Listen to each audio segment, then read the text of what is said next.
نحمده ونصلي على رسوله الكريم اما بعد فاعوذ بالله من الشيطان الرجيم بسم الله الرحمن الرحيم رب اشرح لي صدري ويسر لي امري واحلل عقدة من لساني يفقهوا قولي۔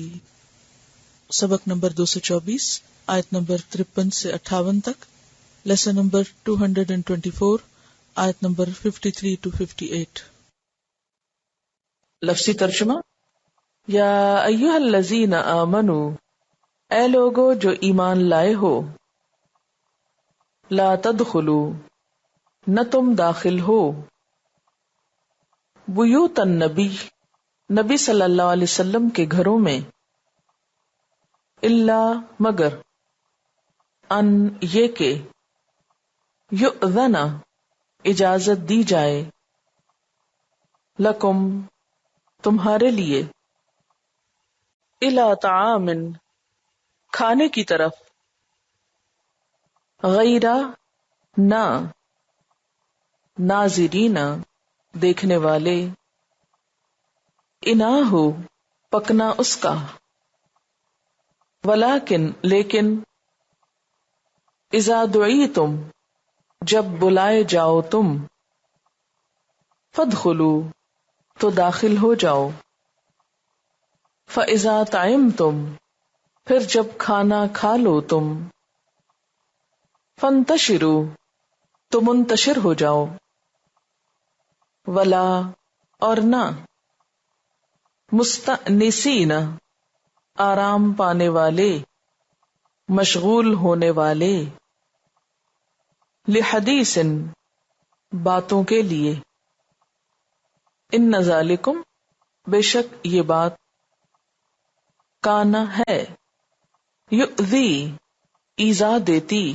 تکلیف دیتی، النبی نبی صلی اللہ علیہ وسلم کو، فیستحیی تو وہ شرما جاتے ہیں، منکم تم سے، واللہ اور اللہ تعالی، لا یستحیی نہیں شرماتا، من الحق حق سے، وَإِذَا اور جب، سألتموہن سوال کرو تم ان سے، متاعن کسی چیز کا، فاسألوہن تو سوال کرو ان سے، مانگو ان سے، من ورائے حجاب پردے کے پیچھے سے، ذالکم یہ بات، اطہر زیادہ پاکیزہ ہے،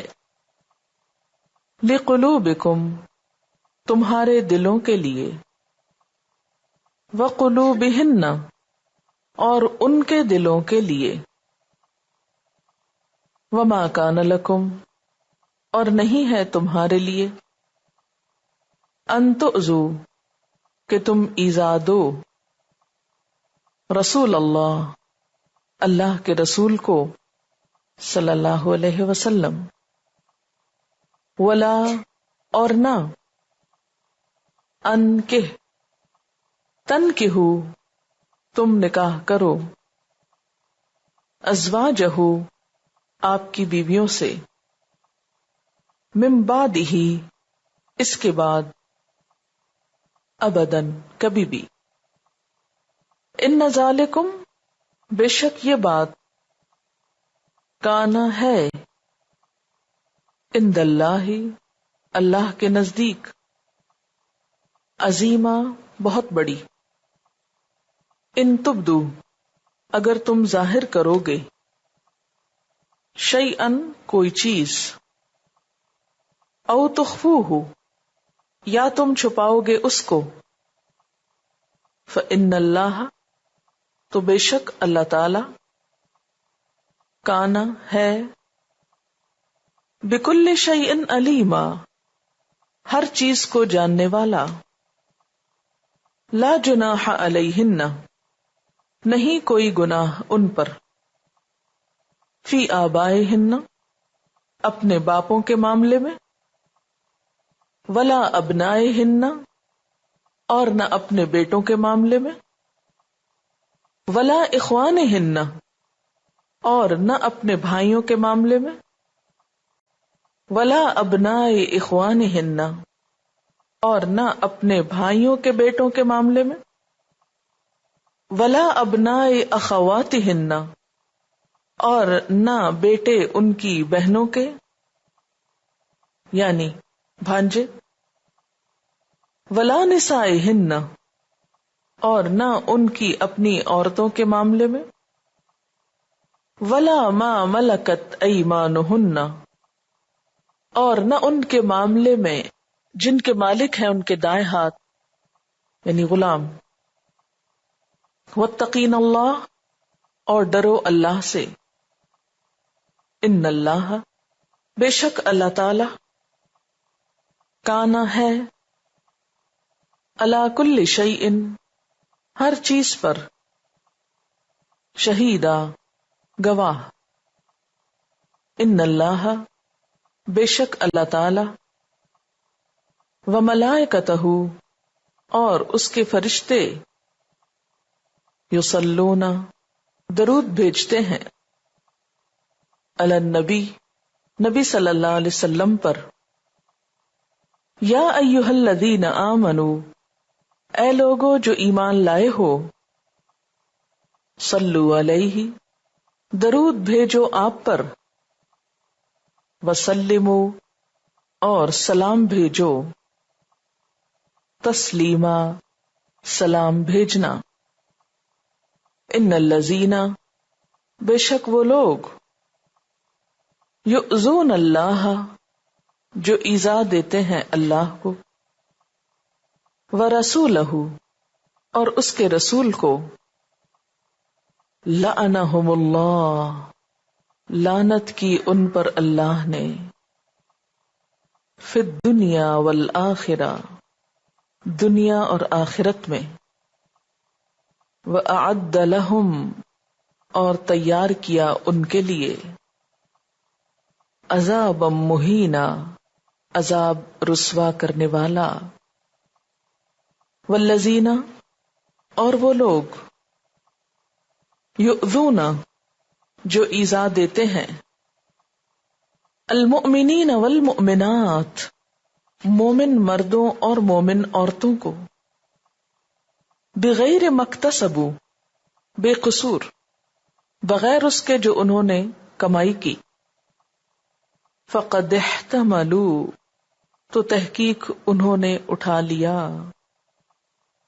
بہتانن، بہتان، واسما مبینا، یا ایھا الذین آمنوا، اے لوگو جو ایمان لائے ہو، لا تدخلوا، نہ تم داخل ہو، کہاں، بیوت النبی، نبی کے گھروں میں، صلی اللہ علیہ وسلم، الا، مگر، ان کہ، یؤذن، اجازت دی جائے، لکم، تمہارے لیے، الی طعام، کھانے کی طرف، غیر ناظرین، نہ انتظار کرنے والے، اناہ، اس کے پکنے کا، ولیکن، لیکن، اذا، جب، دعیتم، تم بلائے جاؤ، فادخلوا، پس داخل ہو جاؤ، فاذا، پھر جب، طعمتم، تم کھانا کھا چکو،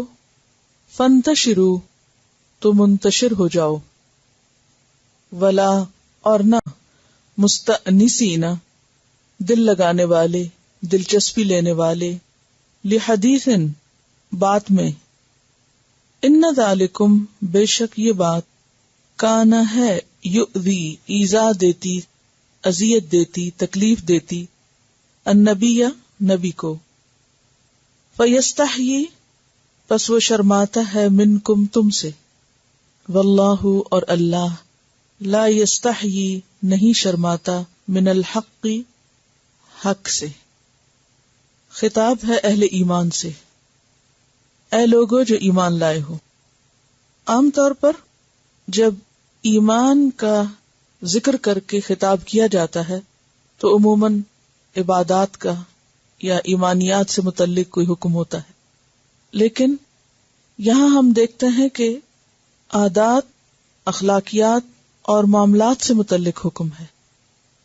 تو اس سے پتہ چلتا ہے کہ آداب معاشرت بھی ایمان کا حصہ ہے، یا آداب معاشرت کا لحاظ رکھنا، اچھا معاملہ، مہذب رہن سہن، یہ بھی ایمان کا حصہ ہے. اس لیے ایسی باتوں سے یہاں منع کیا جا رہا ہے جو تہذیب کے دائرے سے باہر ہوں، جو غیر مہذب ہوں، انسیولائزڈ طریقے. اور ان میں سے ایک طریقہ کیا ہے کہ کسی کے گھر میں بن بلائے مہمان بن جانا، بغیر اجازت چلے جانا، اور خاص طور پر ایسے وقت میں جبکہ کھانا کھانے کا وقت قریب ہی ہو یا کھانا پکنے کے قریب ہو. یعنی تاک کر خاص طور پر ایسے اوقات میں کسی کے گھر جانا. یہاں پر خاص طور پر نبی صلی اللہ علیہ وسلم کے گھروں کی بات ہو رہی ہے، اور پھر آپ کے بعد یہ حکم حسب حال اور حسب ضرورت باقی لوگوں کے لیے بھی ہے. لا تدخلوا بیوت النبی، بیوت بیت کی جمع ہے. اس سے پتہ چلتا ہے کہ آپ صلی اللہ علیہ وسلم کے ایک سے زیادہ گھر تھے. کتنے گھر تھے؟ 9. ہر زوجہ محترمہ کا الگ گھر تھا. یعنی آپ نے ان کو ایک جگہ اکٹھا نہیں رکھا تھا، بلکہ ہر ایک کی شادی کے بعد ان کے لیے الگ گھر کا انتظام کیا تھا. وہ گھر کوئی مینشن نہیں ہوتا تھا، لیکن بہرحال وہ گھر ان کی اپنی ایک پرائیویسی اور ان کے اپنے ذاتی حقوق اور آزادی کی ضمانت ضرور تھا. اور اس بارے میں علماء کا اختلاف ہے کہ وہ گھر آپ صلی اللہ علیہ وسلم کی ملکیت تھے یا ازواج کی ملکیت تھے. یعنی کوئی بھی گھر اس کا کوئی نہ کوئی مالک ہوتا ہے، یعنی ان کا اونر کون تھا. راجح رائے یہی ہے کہ ان کی اونرز ازواج مطہرات تھیں. ہر گھر کی مالک یا حقوق ملکیت اس خاص زوجہ محترمہ کے نام تھے، کیونکہ اگر یہ گھر نبی صلی اللہ علیہ وسلم کی ملکیت ہوتے تو پھر وہ وارث نہیں بن سکتی تھی، کیونکہ نبی جو کچھ بھی مال چھوڑتا ہے یا جاگیر چھوڑتا ہے وہ ورثہ نہیں بن سکتی، اس کا کوئی وارث نہیں ہوتا. لیکن ہم دیکھتے ہیں کہ ازواج مطہرات آپ کی وفات کے بعد بھی ان گھروں کی مالک تھی. بعد میں یہ گھر مسجد نبوی کا حصہ بن گئے. اب یہ معلوم نہیں کہ وہ خریدے گئے ان سے یا پھر ان کی رضامندی کے ساتھ مسجد کو ہبہ کر دیے گئے. بہرحال اس سے یہ بھی پتہ چلتا ہے کہ عورت حق کی ملکیت رکھتی ہے. لا تدخلوا بیوت النبی، اور ایک اور آیت بھی اس پر دلیل ہے کہ یہ گھر ازواج مطہرات کے تھے. وَاذْكُرْنَ مَا يُتْلَى فِي بُيُوتِكُنَّ، پڑھتی رہو، پڑھاتی رہو جو تمہارے گھروں میں پڑھا جاتا ہے، تلاوت کیا جاتا ہے. تو لا تدخلوا بیوت النبی، نبی صلی اللہ علیہ وسلم کے گھروں میں مت داخل ہو، الا مگر 3 شرائط کے ساتھ. پہلی شرط ان یؤذن لکم، کہ تمہیں اجازت دی جائے. یہ نہیں کہا گیا یأذن لکم، یؤذن. اگر یأذن ہوتا تو مراد تھا کہ نبی خود اجازت دیں. جب تک تو مراد یہ کہ نبی صلی اللہ علیہ وسلم خود یا ازواج مطہرات آپ کی غیر موجودگی میں اگر اجازت دیں تو. اور اجازت 2 طرح کی ہوتی ہے، ایک قولی اور ایک عرفی. قولی اجازت کیا ہوتی ہے کہ انسان صاحب خانہ بول کر کہے اندر آ جائیں، اور عرفی سے مراد یہ ہے کہ مثلاً اگر کسی گھر میں ایک دعوت عام ہے اور وقت مقرر ہے اور لوگ آ جا رہے ہیں تو جو بھی مدعو ہے وہ اندر اگر دروازہ کھلا پاتا ہے تو اطلاع دے کر ایک طرح سے اندر آ سکتا ہے. کیونکہ عام طور پر جب بڑی گیدرنگ ہوتی ہے گھر میں تو ہر دفعہ ہر شخص آ کے اگر بیل دے یا ناک کرے یا پھر اجازت لے اور اندر آئے تو بعض اوقات کوئی علم کی مجلس ہو رہی ہے کچھ تو اس میں مشکل ہوتی. تو وہ انڈرسٹوڈ ہوتا ہے، وہ پہلے سے معلوم ہوتا ہے کہ اس وقت سے اس وقت تک گھر میں چونکہ خاص پروگرام ہے اور اس کی اجازت دی گئی ہے، جیسے دعوت ہے، تو اس میں عرفی اجازت موجود ہے، خواہ قولی اس وقت نہ بھی ہو. الا ان یؤذن لکم، اور اسی طرح اجازت مانگنے کے بھی دونوں طریقے ہیں، زبان سے پوچھ کر اجازت مانگی جائے، یا یہ کہ بیل وغیرہ دے کے یا دروازہ نوک کر کے اطلاع دی جائے، جس کی تفصیل آپ پیچھے سورۃ النور میں پڑھ چکے ہیں. لیکن یہ بات انڈرسٹوڈ ہے کہ اجازت بہرحال ضروری ہے.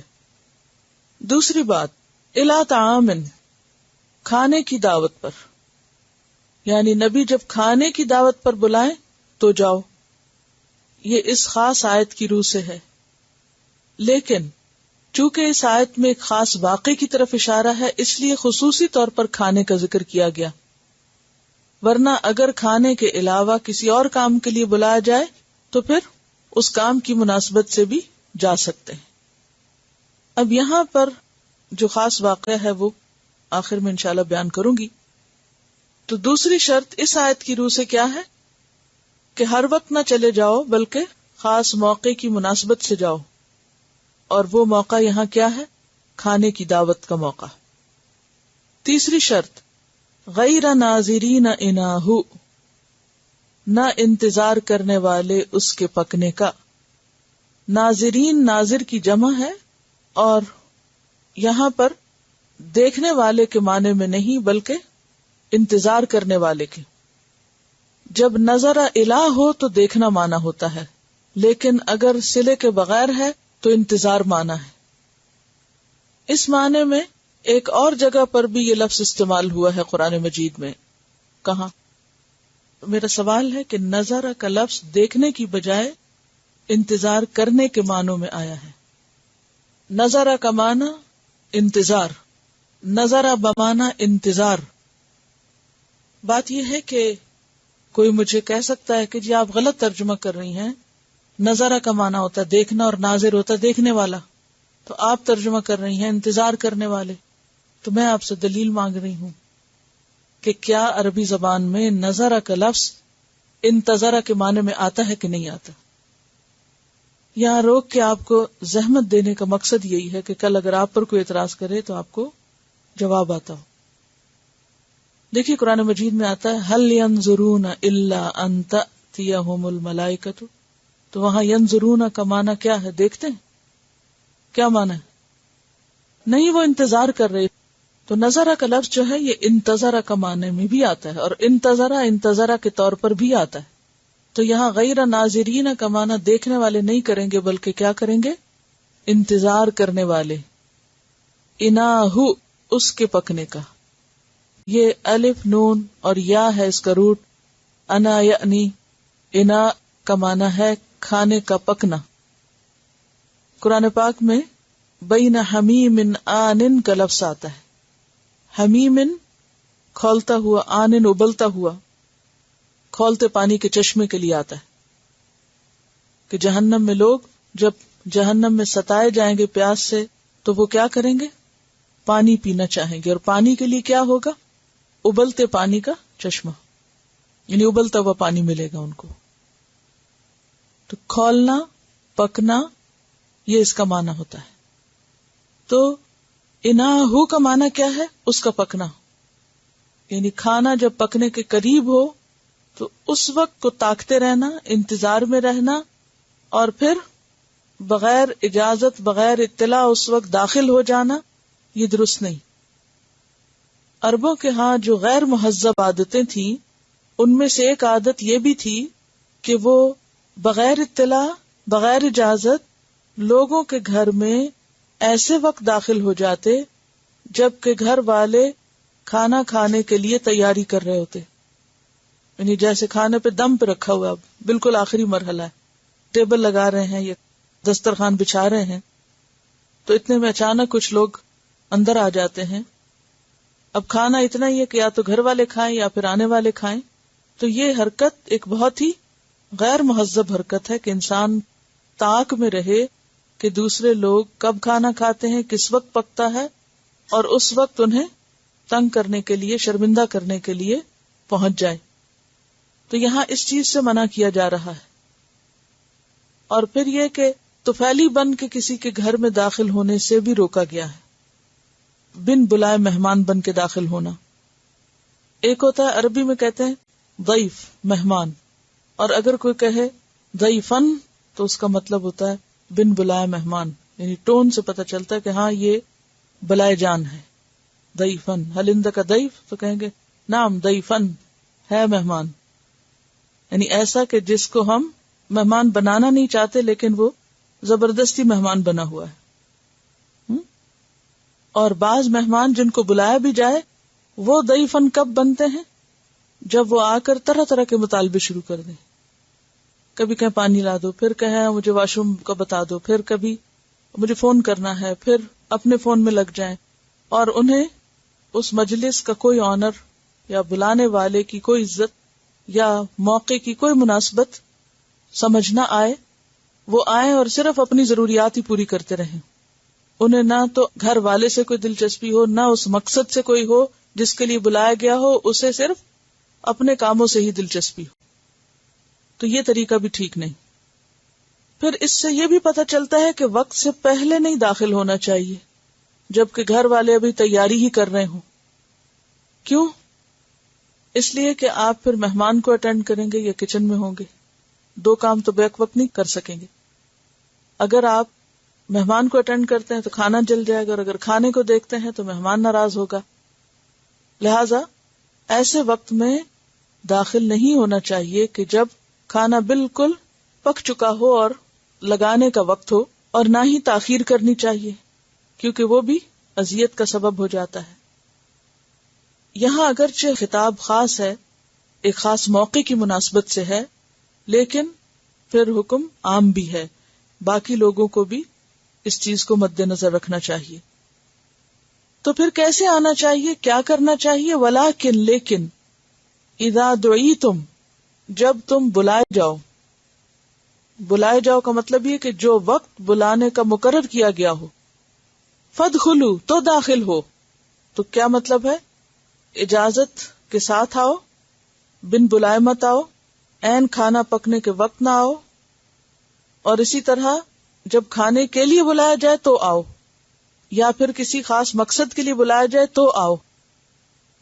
ولیکن اذا دعیتم فادخلوا، اور جب بلایا جائے تو پھر آ جاؤ، تاخیر مت کرو، دیر نہ لگاؤ. کیوں؟ ولیکن اذا دعیتم فادخلوا، فادخلوا امر ہے، داخل ہو جاؤ، اندر آ جاؤ. کیوں؟ تاکہ کھانا ٹھنڈا نہ ہو جائے اور بار بار گرم نہ کرنا پڑے، یا یہ کہ جو لوگ پہلے سے آ کر بیٹھے ہوئے ہیں وہ بھوک میں کھانے کی خوشبو نہ سونگھ کر اذیت پائیں، اور جو مقصد ہے وہ پورا ہو، وقت نہ ضائع ہو. فَإِذَا طَعِمْتُمْ، پھر جب تم کھانا کھا چکو، فَانْتَشِرُوا، تو منتشر ہو جاؤ، چلے جاؤ، مجلس جما کے مت بیٹھو. کیونکہ اللہ کے رسول صلی اللہ علیہ وسلم کو قرآن مجید میں کیا حکم ہے؟ فَإِذَا فَرَغْتَ فَانْصَبْ وَإِلَىٰ رَبِّكَ فَارْغَب. جب تم فارغ ہو جاؤ تو کیا کرو؟ مشقت میں لگ جاؤ، اپنے رب کی طرف رغبت کرو. یہ نہیں کہ کھا پی کر پھر وہیں بیٹھ کر طویل باتیں شروع کر دو. وَلَا مُسْتَأْنِسِينَ، اور نہ انس پکڑنے والے، دل لگانے والے، آرام پانے والے، لِحَدِيثٍ، باتوں میں. یعنی کھانا کھانے کے بعد باتوں کی، قصوں کہانیوں کی طویل مجلسیں نہیں ہونی چاہیے، الا یہ کہ گھر والا کچھ بات کرنے کے لیے اپنی خوشی سے بٹھانا چاہے تو وہ اور بات ہے.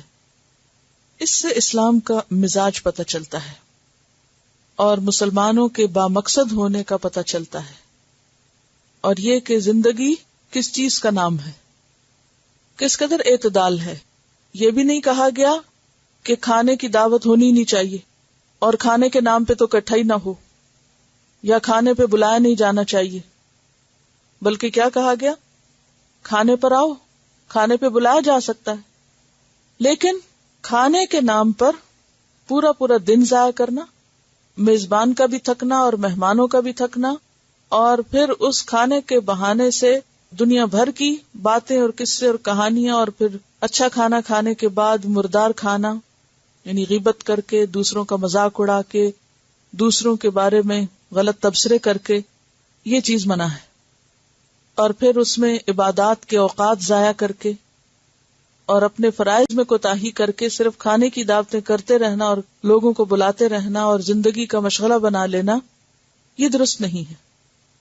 تو نہ تو روکا گیا ہے اور نہ ہی پھر کھلی چھٹی دے دی گئی ہے کہ اب جو چاہو کرو، بلکہ کیا حکم ہے؟ اعتدال میں رہو۔ اب جیسا کہ میں نے پہلے عرض کیا تھا، یہ آیت ایک خاص واقعے کے بعد نازل ہوئی تھی، اور وہ واقعہ کیا تھا؟ ان ذالکم کان یؤذی النبی، بے شک یہ بات نبی کو اذیت دیتی ہے۔ ذالکم کیوں کہا؟ جمع کا صیغہ کیوں؟ کیونکہ مخاطب جمع ہے۔ تم سب لوگوں کا یہ عمل، تم سب لوگوں کا ایسا کرنا نبی کو اذیت دیتا ہے۔ کیا بات اذیت دیتی ہے؟ کہ دیر سے آؤ اور دیر سے جاؤ، اور پھر زیادہ دیر تک بیٹھ کے باتیں اور قصے کہانیاں کرتے رہو۔ فَيَسْتَحْيِي مِنْكُمْ، تو وہ شرماتا ہے تم سے۔ وَاللَّهُ لَا يَسْتَحْيِي مِنَ الْحَقِّ، اور اللہ حق بات کرنے سے نہیں شرماتا۔ نبی شرماتے ہیں کیونکہ کوئی بھی بامروت با اخلاق انسان اس بات سے حیا محسوس کرتا ہے کہ وہ گھر میں آنے والوں کو گھر سے نکالے، کہ اب مجلس برخاست ہو گئی ہے، سب چلے جاؤ۔ یہ بد اخلاقی ہے۔ نبی صلی اللہ علیہ وسلم انتہائی با اخلاق اور با کردار انسان تھے۔ انک لعلی خلق عظیم، اخلاق کی بلندیوں پر فائز تھے، لہذا وہ ایسی بات نہیں کہہ سکتے تھے کسی سے۔ اس لیے اللہ سبحانہ تعالیٰ نے آگے بڑھ کر خود اصلاح کر دی۔ یہ کون سی بات تھی جس سے آپ کو اذیت ہوئی اور آپ کچھ کہہ نہ سکے اذیت دینے والوں کو؟ اس کے بارے میں حضرت انس بن مالک کی روایت ہے، صحیح مسلم میں آتی ہے کہ حضرت زینب کے نکاح کے بعد نبی صلی اللہ علیہ وسلم نے ولیمے کی دعوت کی، اور یہ دعوت رات کی تھی، یعنی رات کا کھانا تھا۔ عام لوگ کھانے سے فارغ ہو کر رخصت ہو گئے، مگر 2-3 لوگ بیٹھ کر باتیں کرنے لگے۔ آپ نے پہلے تو انتظار کیا لیکن وہ نہیں اٹھے۔ تنگ آ کر آپ نے ازواج مطہرات کے ہاں ایک چکر لگایا، یعنی سب گھروں میں گئے۔ واپس تشریف لائے تو دیکھا کہ وہ ابھی بھی بیٹھے ہیں اور باتیں کر رہے ہیں۔ آپ پھر پلٹ گئے، حضرت عائشہ کے پاس چلے گئے، ان کے حجرے میں بیٹھ گئے۔ اچھی خاصی رات گزر گئی، پھر واپس آئے تو پتہ چلا کہ وہ لوگ چلے گئے ہیں، اور اس طرح پھر آپ حضرت زینب کے پاس تشریف لائے۔ تو یہ وہ موقع تھا کہ جب ناگزیر ہو گیا تھا کہ اب لوگوں کی اس معاملے میں براہ راست حکم کے ذریعے اصلاح کر دی جائے اور ان غیر مہذب عادات کا خاتمہ کیا جائے۔ اور یہاں یہ بھی روایت میں آتا ہے کہ حضرت انس رضی اللہ تعالی عنہ نے ہی آپ کو اطلاع کی تھی۔ مجلس جب کھانے کی ہوتی ہے خاص طور پر، تو کیا کیا مناسبتیں ہوتی ہیں؟ یا تو کوئی شادی ہوتی ہے جیسے یہ ولیمے کی دعوت تھی، یا پھر اور کون سا موقع ہوتا ہے؟ غمی یا خوشی کا کوئی موقع ہوتا ہے۔ عام طور پر خوشی کے مواقع پر زیادہ دعوتیں ہوتی ہیں، مثلا کسی کی شادی ہوتی ہے تو ان کو دعوت پر بلایا، اس کے ساتھ ان کے اور رشتہ داروں کو بھی بلا لیا، دوستوں کو بلا لیا باہم تعارف کے لیے۔ اور کوئی موقع کیا ہوتا ہے؟ کوئی عقیقہ کی دعوت ہو سکتی ہے، اور عید کے دن بھی لوگ اکٹھے ہوتے ہیں، اس میں بھی دعوت ہوتی ہے۔ افطاری ہو سکتی ہے، کوئی معزز مہمان آتا ہے تو اس کے اعزاز میں کوئی دعوت ہوتی ہے، اور پھر باقی لوگ جو ہیں اس سے متعلق ان کو بھی ساتھ بلا لیا جاتا ہے۔ ایسے موقع پر آنے والوں کو کیا کیا کرنا چاہیے اور کیا نہیں کرنا چاہیے اسلام کی روح سے، کیونکہ یہاں یا ایھا الذین آمنوا کہہ کے خطاب کیا جا رہا ہے کہ یہ تو ایمان کا حصہ ہے، اگر اس کی مخالفت کرو گے تو یہ تمہارے ایمان میں نقص کا باعث ہوگا۔ تو کیا سمجھ میں آیا کیا کرنا چاہیے؟ ہاں، نمبر 1 یہ کہ وقت پر پہنچے، زیادہ دیر نہ بیٹھیں، کھانے سے فارغ ہونے کے بعد جانے کی فکر کریں. اگر آپ کو کوئی بلائے تو بغیر اجازت کسی اور کو ساتھ لے کر نہ چلیں، بغیر بلائے نہ جائیں. کچھ اور چیزیں بھی ہیں کہ جیسے کھانا ڈال کے ضائع نہ کریں اور بے جا مطالبے نہ کریں. جو پکا ہوا ہے اسی پہ قناعت کریں، جہاں بٹھایا جائے وہیں بیٹھیں، اور آنے اور جانے کے اوقات کا خیال رکھیں، خصوصاً عبادات کا. کھانے پہ بہت گفتگو نہیں ہونی چاہیے. کھانے پہ تبصرہ اور اس وقت ریسیپیز کا پوچھنا اور پھر اس پہ ساری گفتگو ہی کھانے کے گرد کرنا شروع کر دینا. اگر نہ جا سکتے ہو یا کسی وجہ سے تاخیر ہو تو پہلے سے اطلاع دے دیں. یعنی بعض ناگزیر وجوہات کی بنا پر تاخیر ہو سکتی ہے، بعض اوقات آپ ٹریفک میں پھنس سکتے ہیں، یا کوئی بھی ایسی بات ہو تو میزبان کو اطلاع دینا اور اس سے اجازت لینا ضروری ہے. کھانا لے کر فوراً کھانے کے پاس سے ہٹ جایا جائے تاکہ دوسرے لوگ بھی کھانا لے سکیں. اس وقت کھانے کی چوائس میں کتنا ڈالیں کتنا نہ ڈالیں، کیا ڈالیں کیا نہ ڈالیں، اس سوچ و بچار میں وہاں کھڑے ہو کر پیچھے لوگوں کو کھڑے رکھنا اپنے، یہ بھی اذیت دینے کا سبب ہے. کھانے میں نقص نہ نکالیں. چھوٹے بچوں کو خود کھانا ڈال کر دیں تاکہ وہ کھانا ضائع نہ کریں. موقع پا کر اس محفل میں کچھ نہ کچھ اللہ کا ذکر ضرور کریں، کیونکہ کوئی ایسی دعوت یا مجلس جس میں لوگ اکٹھے ہوں اور پھر اللہ کا ذکر نہ ہو تو وہ ایسا ہی ہے جیسے مردار گدھے کی دعوت سے واپس آئے ہیں. یہ جو باتوں میں دلچسپی ہے، چونکہ اس کا یہاں ذکر کیا گیا مستأنسین لحدیث، تو اس کو تھوڑا سا اور ایلیبوریٹ کرنے کی ضرورت ہے. باتوں میں ایسا مزہ لینا شروع کر دینا کہ انسان کو پھر ہر دوسرا کام اور جانے کا وقت اور میزبان کی تکلیف اور سب کچھ بھول جائے. یعنی یوں باتوں میں گم ہو جانا اور پھر باتیں بھی اپنی شروع کر دینا، اور اس بات کی پرواہ نہ کرنا کہ بلایا کس نے ہے اور کس کے لیے بلایا گیا ہے اور کیوں بلایا گیا ہے. ایک چیز جو عام طور پر دیکھنے میں آئی ہے وہ یہ کہ اگر کسی کے ہاں کوئی دعوت ہو تو عموماً لوگ کھانا لے کر اپنی پسند کے لوگوں کے ساتھ بیٹھ کر آپس میں باتیں شروع کر دیتے ہیں، اور یا پھر بالکل خاموش ہو کے بیٹھ جاتے ہیں. اجتماعی ماحول نہیں نظر آتا. یعنی کہ مسلمانوں کے اندر جو ایک اجتماعیت ہونی چاہیے کہ سب ہلکا پھلکا آپس میں ایک دوسرے سے بات کر رہے ہوں، وہ چھوٹی چھوٹی ٹولیاں بنا کے ایک ادھر گھس کے بیٹھ جاتا ہے، دوسرا ادھر، تیسرا ادھر، اور اس ادب کا مظاہرہ نہیں کیا جاتا کہ ہم بلائے کس مقصد کے لیے گئے. اگر کسی معزز مہمان کی خاطر ہمیں بھی بلایا گیا ہے تو ہمارا کیا فرض بنتا ہے اس وقت کیا کریں؟ اس مہمان کے پاس بیٹھے، اس کو اہمیت دیں یا اپنی دنیا میں گم ہو جائیں؟ بتائیے، کیا میرا سوال سمجھ آیا؟ مثلاً کوئی مہمان آیا ہے، مثلاً کوئی دلہن ہے، شادی ہوئی ہے، اس کی خاطر دعوت ہو رہی ہے. اب آپ کو بھی بلایا گیا ہے. بعض اوقات آپ اس دلہن کے قریب کے لوگ ہو سکتے ہیں، بعض اوقات آپ کے لیے وہ انجان ہو سکتی ہے، بس نئی لڑکی آتی کسی خاندان میں. اب کیا ہوتا ہے، سسرال میں دعوتیں ہیں، میکے میں ہے، ادھر ادھر. بعض دعوتوں میں وہ لڑکی سب کے لیے کیا ہوتی ہے، اجنبی، اور دعوت اسی کی وجہ سے ہو رہی ہوتی. اب کیا ہوتا ہے کہ جو جان پہچان کے لوگ ہوتے ہیں وہ سارے آپس میں باتیں شروع کر دیتے ہیں اور اس کو بالکل اگنور کر کے تنہا چھوڑ دیتے ہیں، اور وہ خوشی کی محفل اس کے لیے الٹا غم کی محفل بن جاتی ہے. پھر اسی طرح آپ دیکھیے کہ بعض اوقات چلے دلہن نہیں کسی اور کی بات کریں. مثلاً کوئی آپ کے خاندان کے بزرگ ہیں، کوئی حج کر کے واپس آیا، مثلاً کوئی کسی سفر سے لوٹا ہے، کوئی کسی بیماری سے لوٹا ہے، اس کے اعزاز میں دعوت ہو رہی ہے. بعض اوقات آپ کہتے ہیں نا کہ میرے پیرنٹس آئے ہیں تو میں چاہتی ہوں اپنی دوستوں کو کہ سب ان سے مل لیں، تو آپ سب کھانے پہ آ جائیں، ہم سب بیٹھیں گے.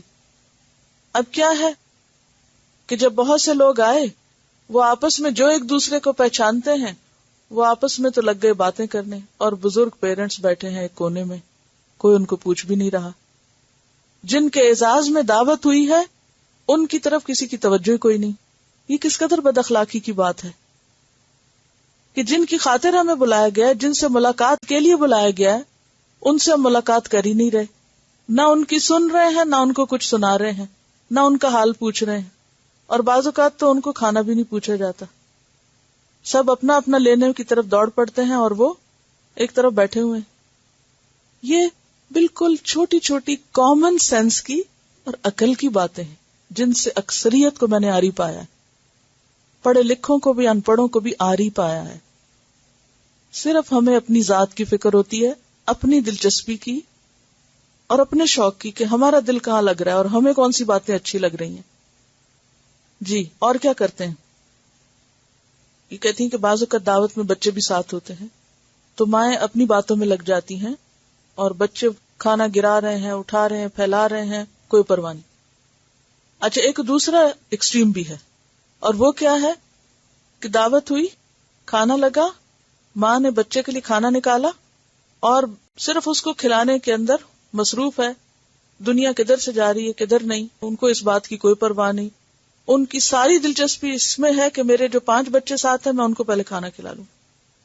وہ یوں لگتا ہے بعض اوقات کہ وہ صرف یہاں اپنے ہی بچوں کو کھانا کھلانے لائی ہیں اور انہیں اس سے کوئی دلچسپی نہیں کہ کھانا کس مقصد کے لیے تھا, کیوں بلایا گیا یہاں. ان کس قدر خود غرضی کی بات لگتی ہے نا. کھانا تو ایک بہانہ ہوتا ہے, اصل مقصد کیا ہوتا ہے؟ یعنی جب ہمیں کھانے کے لیے بلایا جاتا ہے تو اس میں غرض صرف کھانا ہی تھوڑی ہوتا ہے. ٹھیک ہے, کھانا بھی ہوتا ہے, وہ اعتدال کے ساتھ. نہ تو یہ کرنا چاہیے کہ بالکل ہی کچھ نہ کھائیں, اور نہ یہ کرنا چاہیے کہ صرف کھانے ہی کے اوپر توجہ رکھے اور کسی سے کوئی بات نہ کرے. دونوں ہی ایکسٹریمز بری ہیں. آپ کھانا بھی کھائیں اور ہلکی پھلکی بات بھی کریں. ہاں, اس وقت ایسی باتوں ضرور پرہیز کریں کہ آپ کسی کو ایسے لطیفے سنانا شروع کر دیں کہ جس سے دوسروں کے حلق میں کھانا اٹک جائے یا اچھو لگ جائے. اور کیا چیزیں بد اخلاقی میں شامل ہیں کھانے کی دعوت کے اعتبار سے؟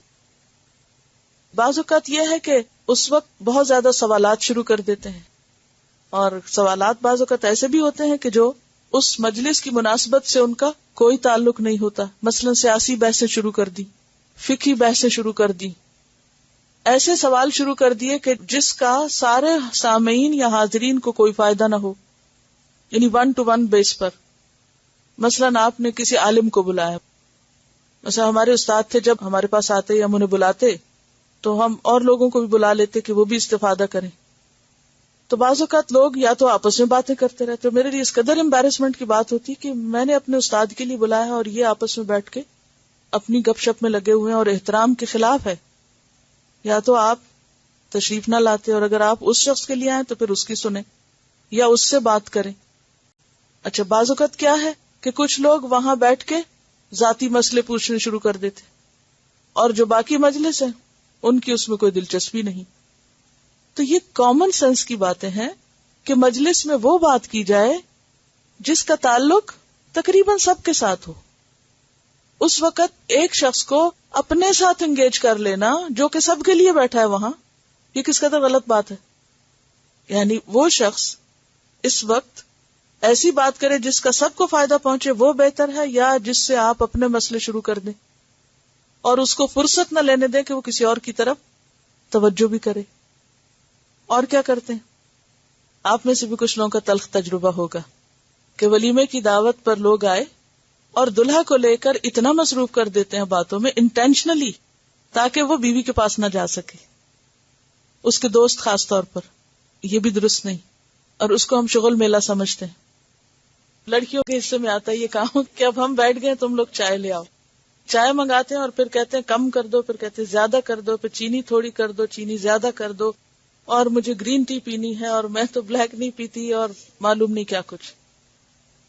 یہ کہتی ہیں کہ ایک دعوت تھی اور اس پر 8-9 فیملیز انوائٹڈ تھی. سب لوگ آ گئے, ایک فیملی نہیں آئی.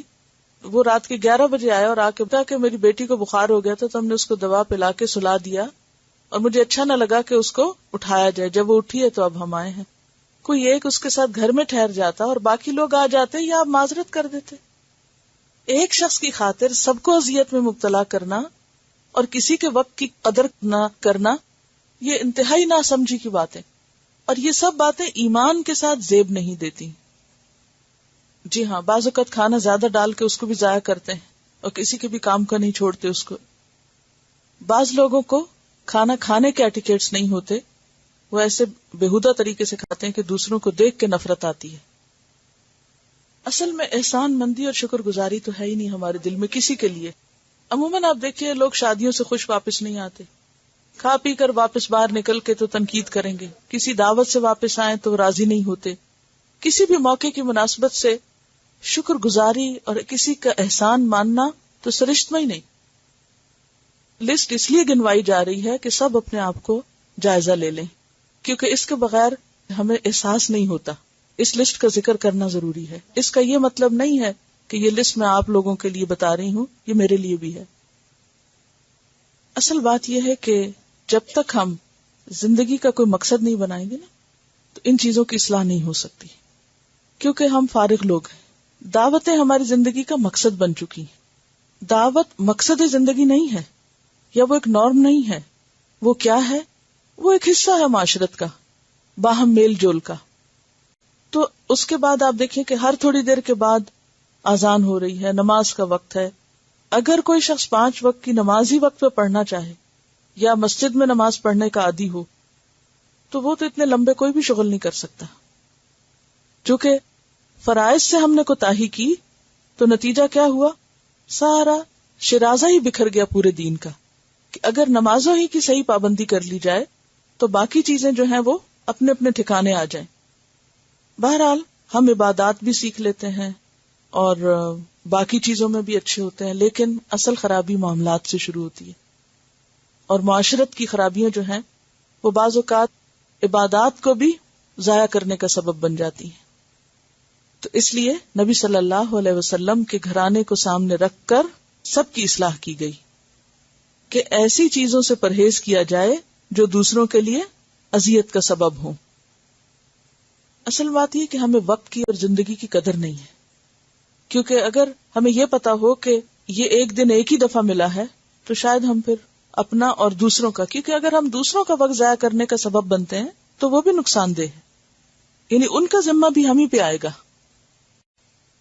وَلَكِنْ إِذَا دُعِيتُمْ فَادْخُلُوا فَإِذَا طَعِمْتُمْ فَانْتَشِرُوا وَلَا مُسْتَأْنِسِينَ لِحَدِيثٍ. اور عموماً کن باتوں میں دلچسپی زیادہ ہوتی ہے؟ یا تو اپنی ذات میں، اپنی باتیں ہمیں بہت اچھی لگتی ہیں اور پھر ہم ان سے باتیں کرتے ہیں کہ جو ہماری باتیں سننے والے ہوں، اور یا پھر لوگوں کی غیبت اور لوگوں پہ تبصرے. تو کوئی بھی ایسی بات کہ جو انسان کا ایسا دل لگائے کہ اسے اپنی عبادات اور فرائض بھول جائیں، وہ درست نہیں. ان ذالکم کان یؤذی النبی، بے شک یہ بات نبی کو اذیت دیتی ہے. کون سی بات؟ طویل باتیں اور کھانے کے بعد بیٹھ رہنا اور بلا اجازت آ جانا اور عین کھانے کے وقت آ جانا. ان ذالکم کان یؤذی النبی فیستحیی منکم واللہ لا یستحیی من الحق. اور اللہ حیا نہیں کرتا حق سے. وَإِذَا سَأَلْتُمُوهُنَّ، اور جب تم سوال کرو ان سے مراد یہاں ازواج مطہرات ہیں. جب تم ان سے بات کرو، اور صرف بات نہیں بلکہ سوال، کس چیز کا؟ متاعن، کسی ضرورت کی چیز کا. متاع کہتے ہیں کوئی بھی چیز جس سے فائدہ اٹھایا جائے. کل ما یتمتع بہ، یعنی گھر میں کوئی چیز لینے کے لیے آئے ہو، ادھاری لینے کے لیے آئے ہو یا ویسے مانگنے کے لیے آئے ہو. اور پھر اس میں علم کا سوال بھی آ جاتا ہے جو سب سوالوں سے افضل ہے. دنیاوی چیزوں کا سوال کرنا یا کسی سے کچھ مانگنا پسندیدہ نہیں، لیکن علم کے بارے میں سوال کرنا پسندیدہ ہے. لیکن انسان بہرحال انسانوں کی مدد کا محتاج ہوتا ہے. کبھی ایک چیز کی ضرورت ہوتی، کبھی دوسری چیز کی. اور خصوصاً جہاں گھر قریب قریب ہوں، لوگ محلوں میں رہتے ہوں، تو بسا اوقات ایک دوسرے سے ادھاری چیزیں بھی لی دی جاتی ہیں. اور متاع نکرہ ہے، یعنی کوئی بھی عام چیز.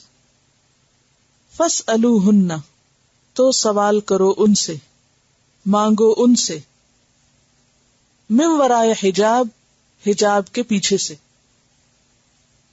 یہ جو حدیث تھی جس میں حضرت انس رضی اللہ تعالی عنہ آپ صلی اللہ علیہ وسلم کو اطلاع دیتے ہیں کہ وہ لوگ چلے گئے ہیں اور آپ گھر تشریف لاتے ہیں، تو وہ کہتے ہیں کہ آپ صلی اللہ علیہ وسلم کا ایک قدم گھر کے اندر تھا اور ایک باہر تھا کہ وہی نازل ہوئی اور آپ نے پردہ تان دیا. یعنی حضرت انس کو بھی اب اندر آنے کی اجازت نہ رہی.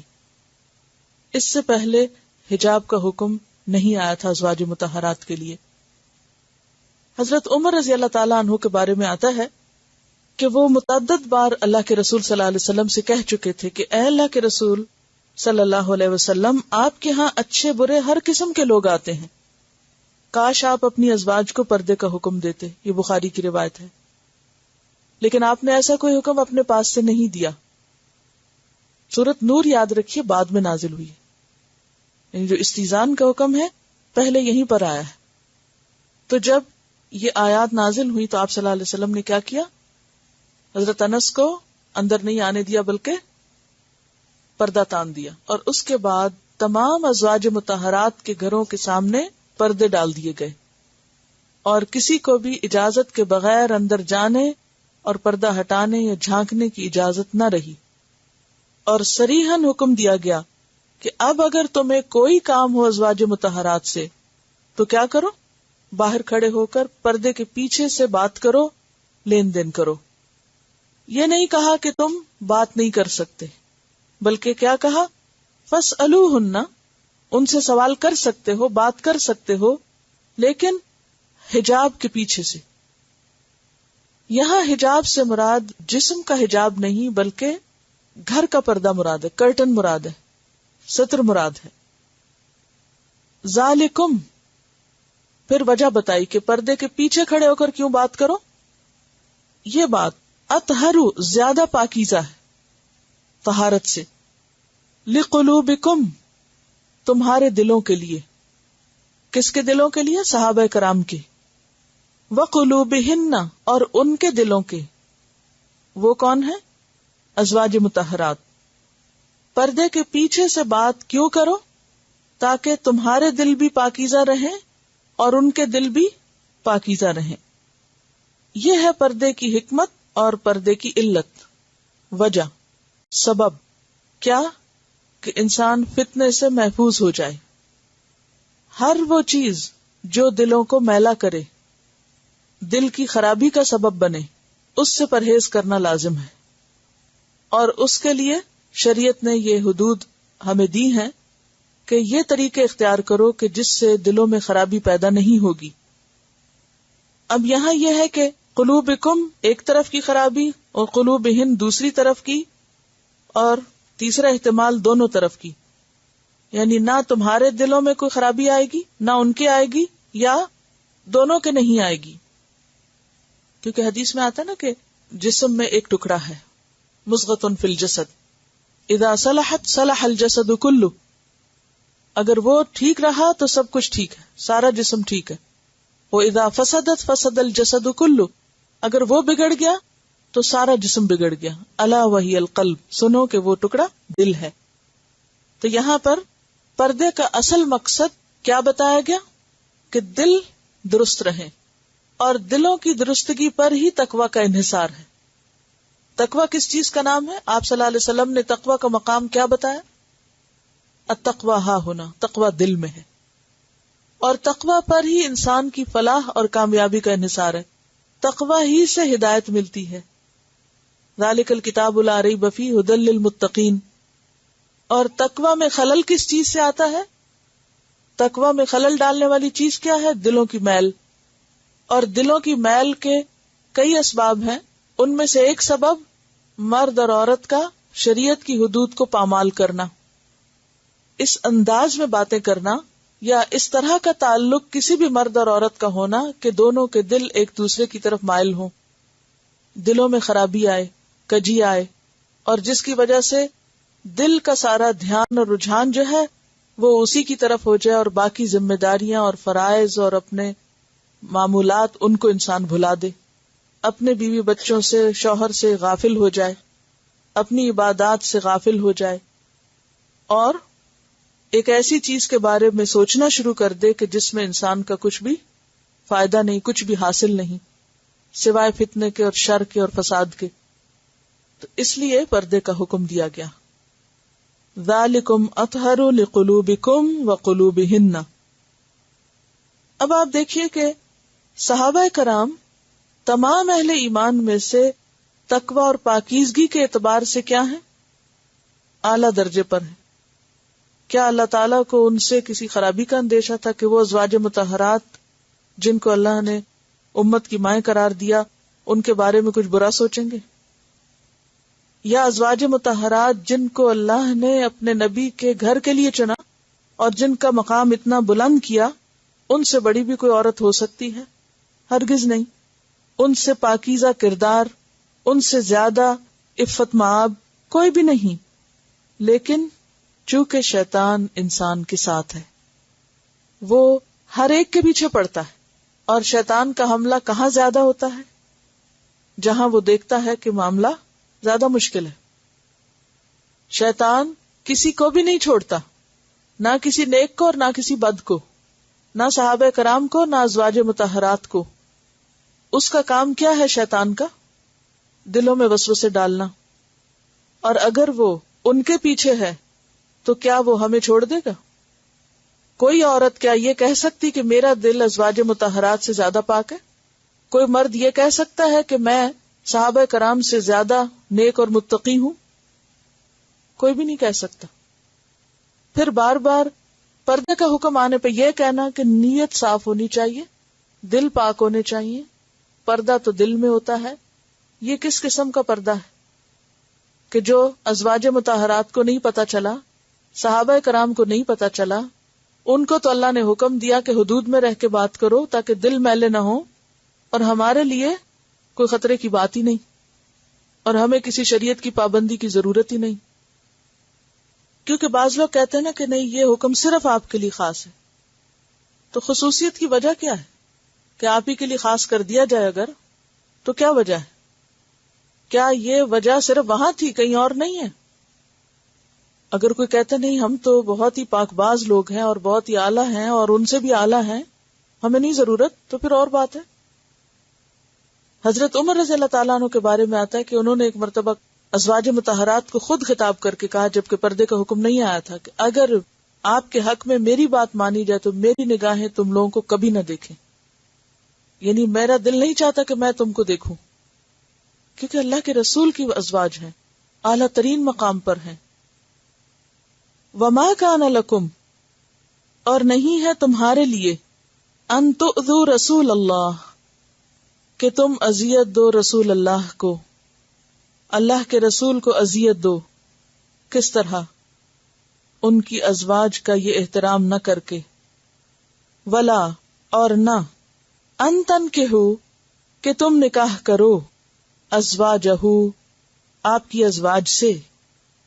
اور تنکحوا سے مراد عقد نکاح ہے.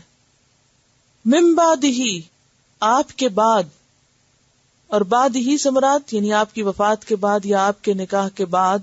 ابداً، کبھی بھی، ہمیشہ ہمیشہ کے لیے. یعنی ازواج مطہرات سے عام مومنین کا نکاح کرنا ہمیشہ کے لیے حرام کر دیا گیا.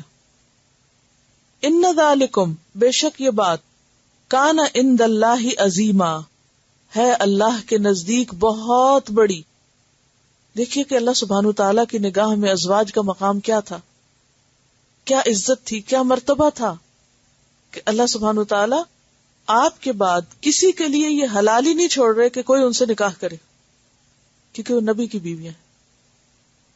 اور یہ عظیم بات ہے. عظیم بات سے مراد کیا؟ عظیم کا لفظ عظم سے ہے. عظم ہڈی کو کہتے ہیں. جسم میں سب سے بڑا عضو کیا ہوتا ہے؟ ہڈیاں ہوتی ہیں.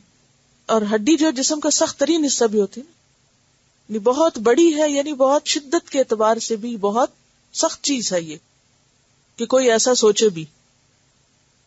اور اس سے یہ بات بھی پتہ چلتی ہے کہ گناہوں کے درجے ہوتے ہیں. ایک صغیرہ گناہ ہوتے ہیں، ایک کبیرہ ہوتے ہیں. اور کبیرہ گناہوں میں بھی اکبر الکبائر ہوتے ہیں. اکبر الکبائر کون سے ہیں؟ الاشراک باللہ، اور اس کے علاوہ بھی کچھ بتائے گئے. تو یہ بات عام گناہ نہیں ہے، بلکہ گناہوں میں بھی بہت بڑا گناہ ہے. آپ کو معلوم ہے کہ محرمات کے 5 اسباب ہیں نا حرمت کے، کسی سے نکاح کرنے کے. محرمات 5 قسم کی ہیں جن سے نکاح نہیں ہو سکتا. پہلی حرمت کس سے ثابت ہوتی ہے؟ نسب سے. کہاں پڑھا تھا آپ نے؟ سورۃ النساء میں.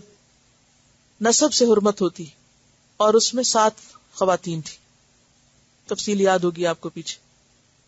حرمت علیکم امہاتکم و بناتکم، یاد ہے نہیں آیت؟ دوسرا سبب کیا ہوتا ہے؟ رضاعت.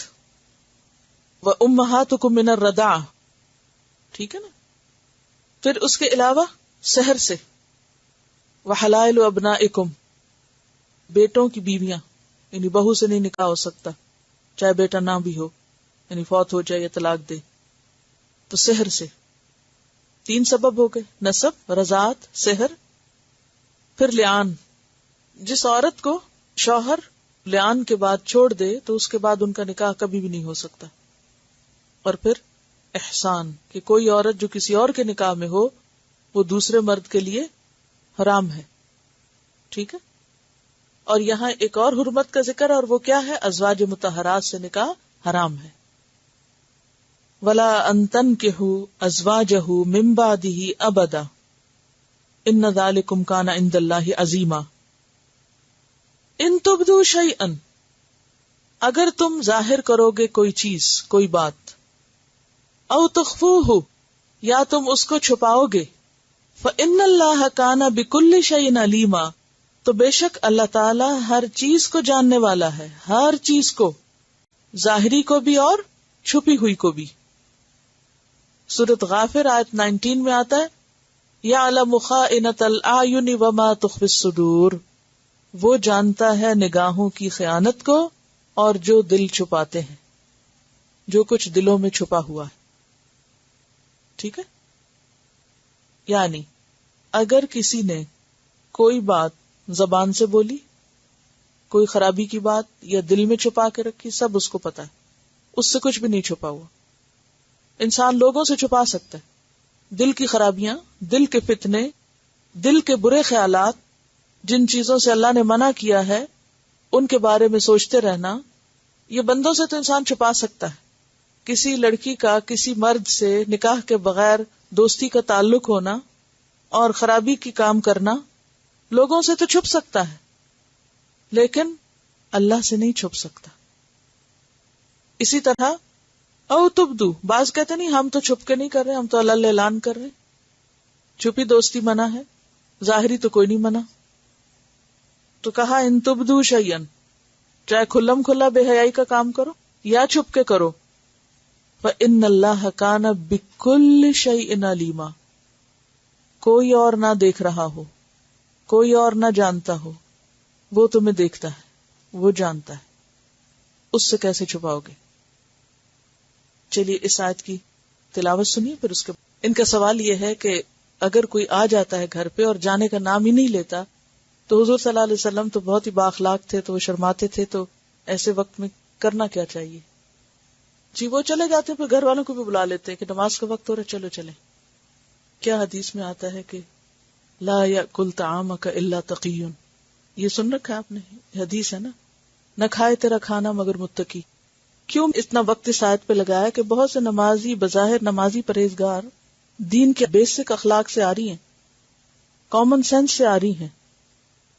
یہ چیزیں آپ کو نان مسلمز کے ہاں بھی نہیں ملیں گی، جو بد اخلاقی کے معاملات ہم مسلمانوں کے اندر کریپ ان کر چکے ہیں. ہماری ایک جاپنیز اسٹوڈنٹ تھی، تو اس نے ایک دفعہ شاید یہی آیت تھی یا کون سی، اسی طرح ڈسکشن ہو رہی تھی، تو اس نے بتایا کہ اس نے لکھ کر بھیجا مجھے کہ کس طرح اوقات مقرر ہوتے ہیں، پہلے سے پلانڈ ہوتا ہے، لوگوں کو پتا ہوتا ہے، خاص مخصوص وقت پر آتے ہیں، مخصوص جگہ پہ بیٹھتے ہیں، جو کام ہوتا ہے وہ کرتے ہیں، اور مخصوص وقت پر سب چلے جاتے ہیں، کوئی کسی قسم کی اذیت نہیں ہوتی. ہمیں دوسروں کی اصل میں اذیت کا خیال نہیں ہے، یہ مشکل ہے. بہرحال ان تعلیمات کو بھی اسی طرح عام کرنے کی ضرورت ہے جس طرح نماز پڑھنے کی باتوں کو عام کرنے کی ضرورت ہے. اس موضوع پر گفتگو کرنے کی جرات بھی نہیں کرتے ہم. چلیے آگے چلتے ہیں. لا جناح علیہن، نہیں گناہ ان پر. کن پر؟ اشارہ ہے ازواج مطہرات کی طرف، لیکن پھر آپ کے بعد باقی امت کی عورتوں کے لیے بھی یہی حکم ہے، کیونکہ حجاب کا حکم جب نازل ہوا تو فوراً حدود بتانی پڑی کہ کس کس سے پھر حجاب نہیں. فی آبائہن، ان کے آبا کے معاملے میں، یعنی باپ، باپ کا باپ، ماں کا باپ. ولا ابنائہن، اور ان کے بیٹوں کے معاملے میں، ابن کی جمع. ولا اخوانہن، اور نہ ان کے بھائیوں کے معاملے میں. ولا ابناء اخوانہن، اور نہ ان کے بھائیوں کے بیٹوں کے معاملے میں. ولا ابنائی اخواتہن، اور نہ بہنوں کے بیٹے. ابنا بھی جمع ہے اور اخوات بھی. ولا نسائہن، اور نہ ان کی اپنی عورتیں. ولا ما ملکت ایمانہن، اور نہ وہ جن کے مالک ہیں ان کے دائیں ہاتھ، یعنی لونڈی غلام وغیرہ. اس کی وضاحت سورۃ نور میں ہو چکی ہے. واتقین اللہ، اور اللہ سے ڈرتی رہو، تقوی اختیار کرو، کیونکہ تقوی کے بغیر ظاہری پردے فائدے نہیں دیتے. اگر ایک عورت بظاہر حجاب بھی پہنے ہوئے ہے لیکن اس کی گفتگو، اس کا ہنسی مذاق، اس کی چال ڈھال تقوی کے خلاف ہے تو ایسا پردہ کس کام کا؟ بعض لوگ حجاب کر لیتے ہیں لیکن حجاب کے بعد باقی چیزوں کی طرف توجہ نہیں رکھتے. ان اللہ، بے شک اللہ تعالی، کانا ہے، علی کل شیء شہیدا، ہر چیز پر حاضر، گواہ، دیکھنے والا. حکم تو یہاں تک ہی کافی تھا، وما ملکت ایمانہن، لیکن اس کے بعد واتقین اللہ کیوں کہا گیا؟ اللہ سے ڈرنے کی بات کیوں ہے؟ کیونکہ جب تک تقوی نہ ہو، دل کی طرف نگاہ نہ ہو اور خدا کا خوف نہ ہو تو ظاہری پابندیاں اور ظاہری قانون کی پابندی جو ہے وہ مقصد پورا نہیں کرتی. دیکھیے، حجاب تو ایک ذریعہ ہے، اصل مقصد تو کچھ اور ہے. کیا ہے وہ؟ حجاب تو سد ذریعہ کا باعث ہے نا. سد ذریعہ کا مطلب فتنوں کا دروازہ بند کیا جائے. تو اصل مقصد کیا ہے؟ دلوں کی طہارت اور تقوی کا حصول. لیکن اگر وہ حاصل نہیں ہو رہی، حجاب پہن کے بھی اگر وہ خرابیاں جاری ہیں تو ایسے حجاب کا کیا فائدہ اور ایسے حجاب کا کیا مقصد؟ اور یہاں بھی آپ دیکھیں کہ پھر براہ راست خطاب ہے ازواج مطہرات کو، لیکن حکم سب کے لیے عام ہے. ان اللہ کان علی کل شیء شہیدا، بالکل وہی انداز ہے جو پیچھے ہم نے پڑھا، رقیبہ اور حسیبہ اور علیمن، حلیمہ اور حکیمہ، اور یہاں پر شہیدہ. اور شہید کس کے وزن پر ہے؟ فعیل کے وزن پر، مبالغہ کا صیغہ ہے.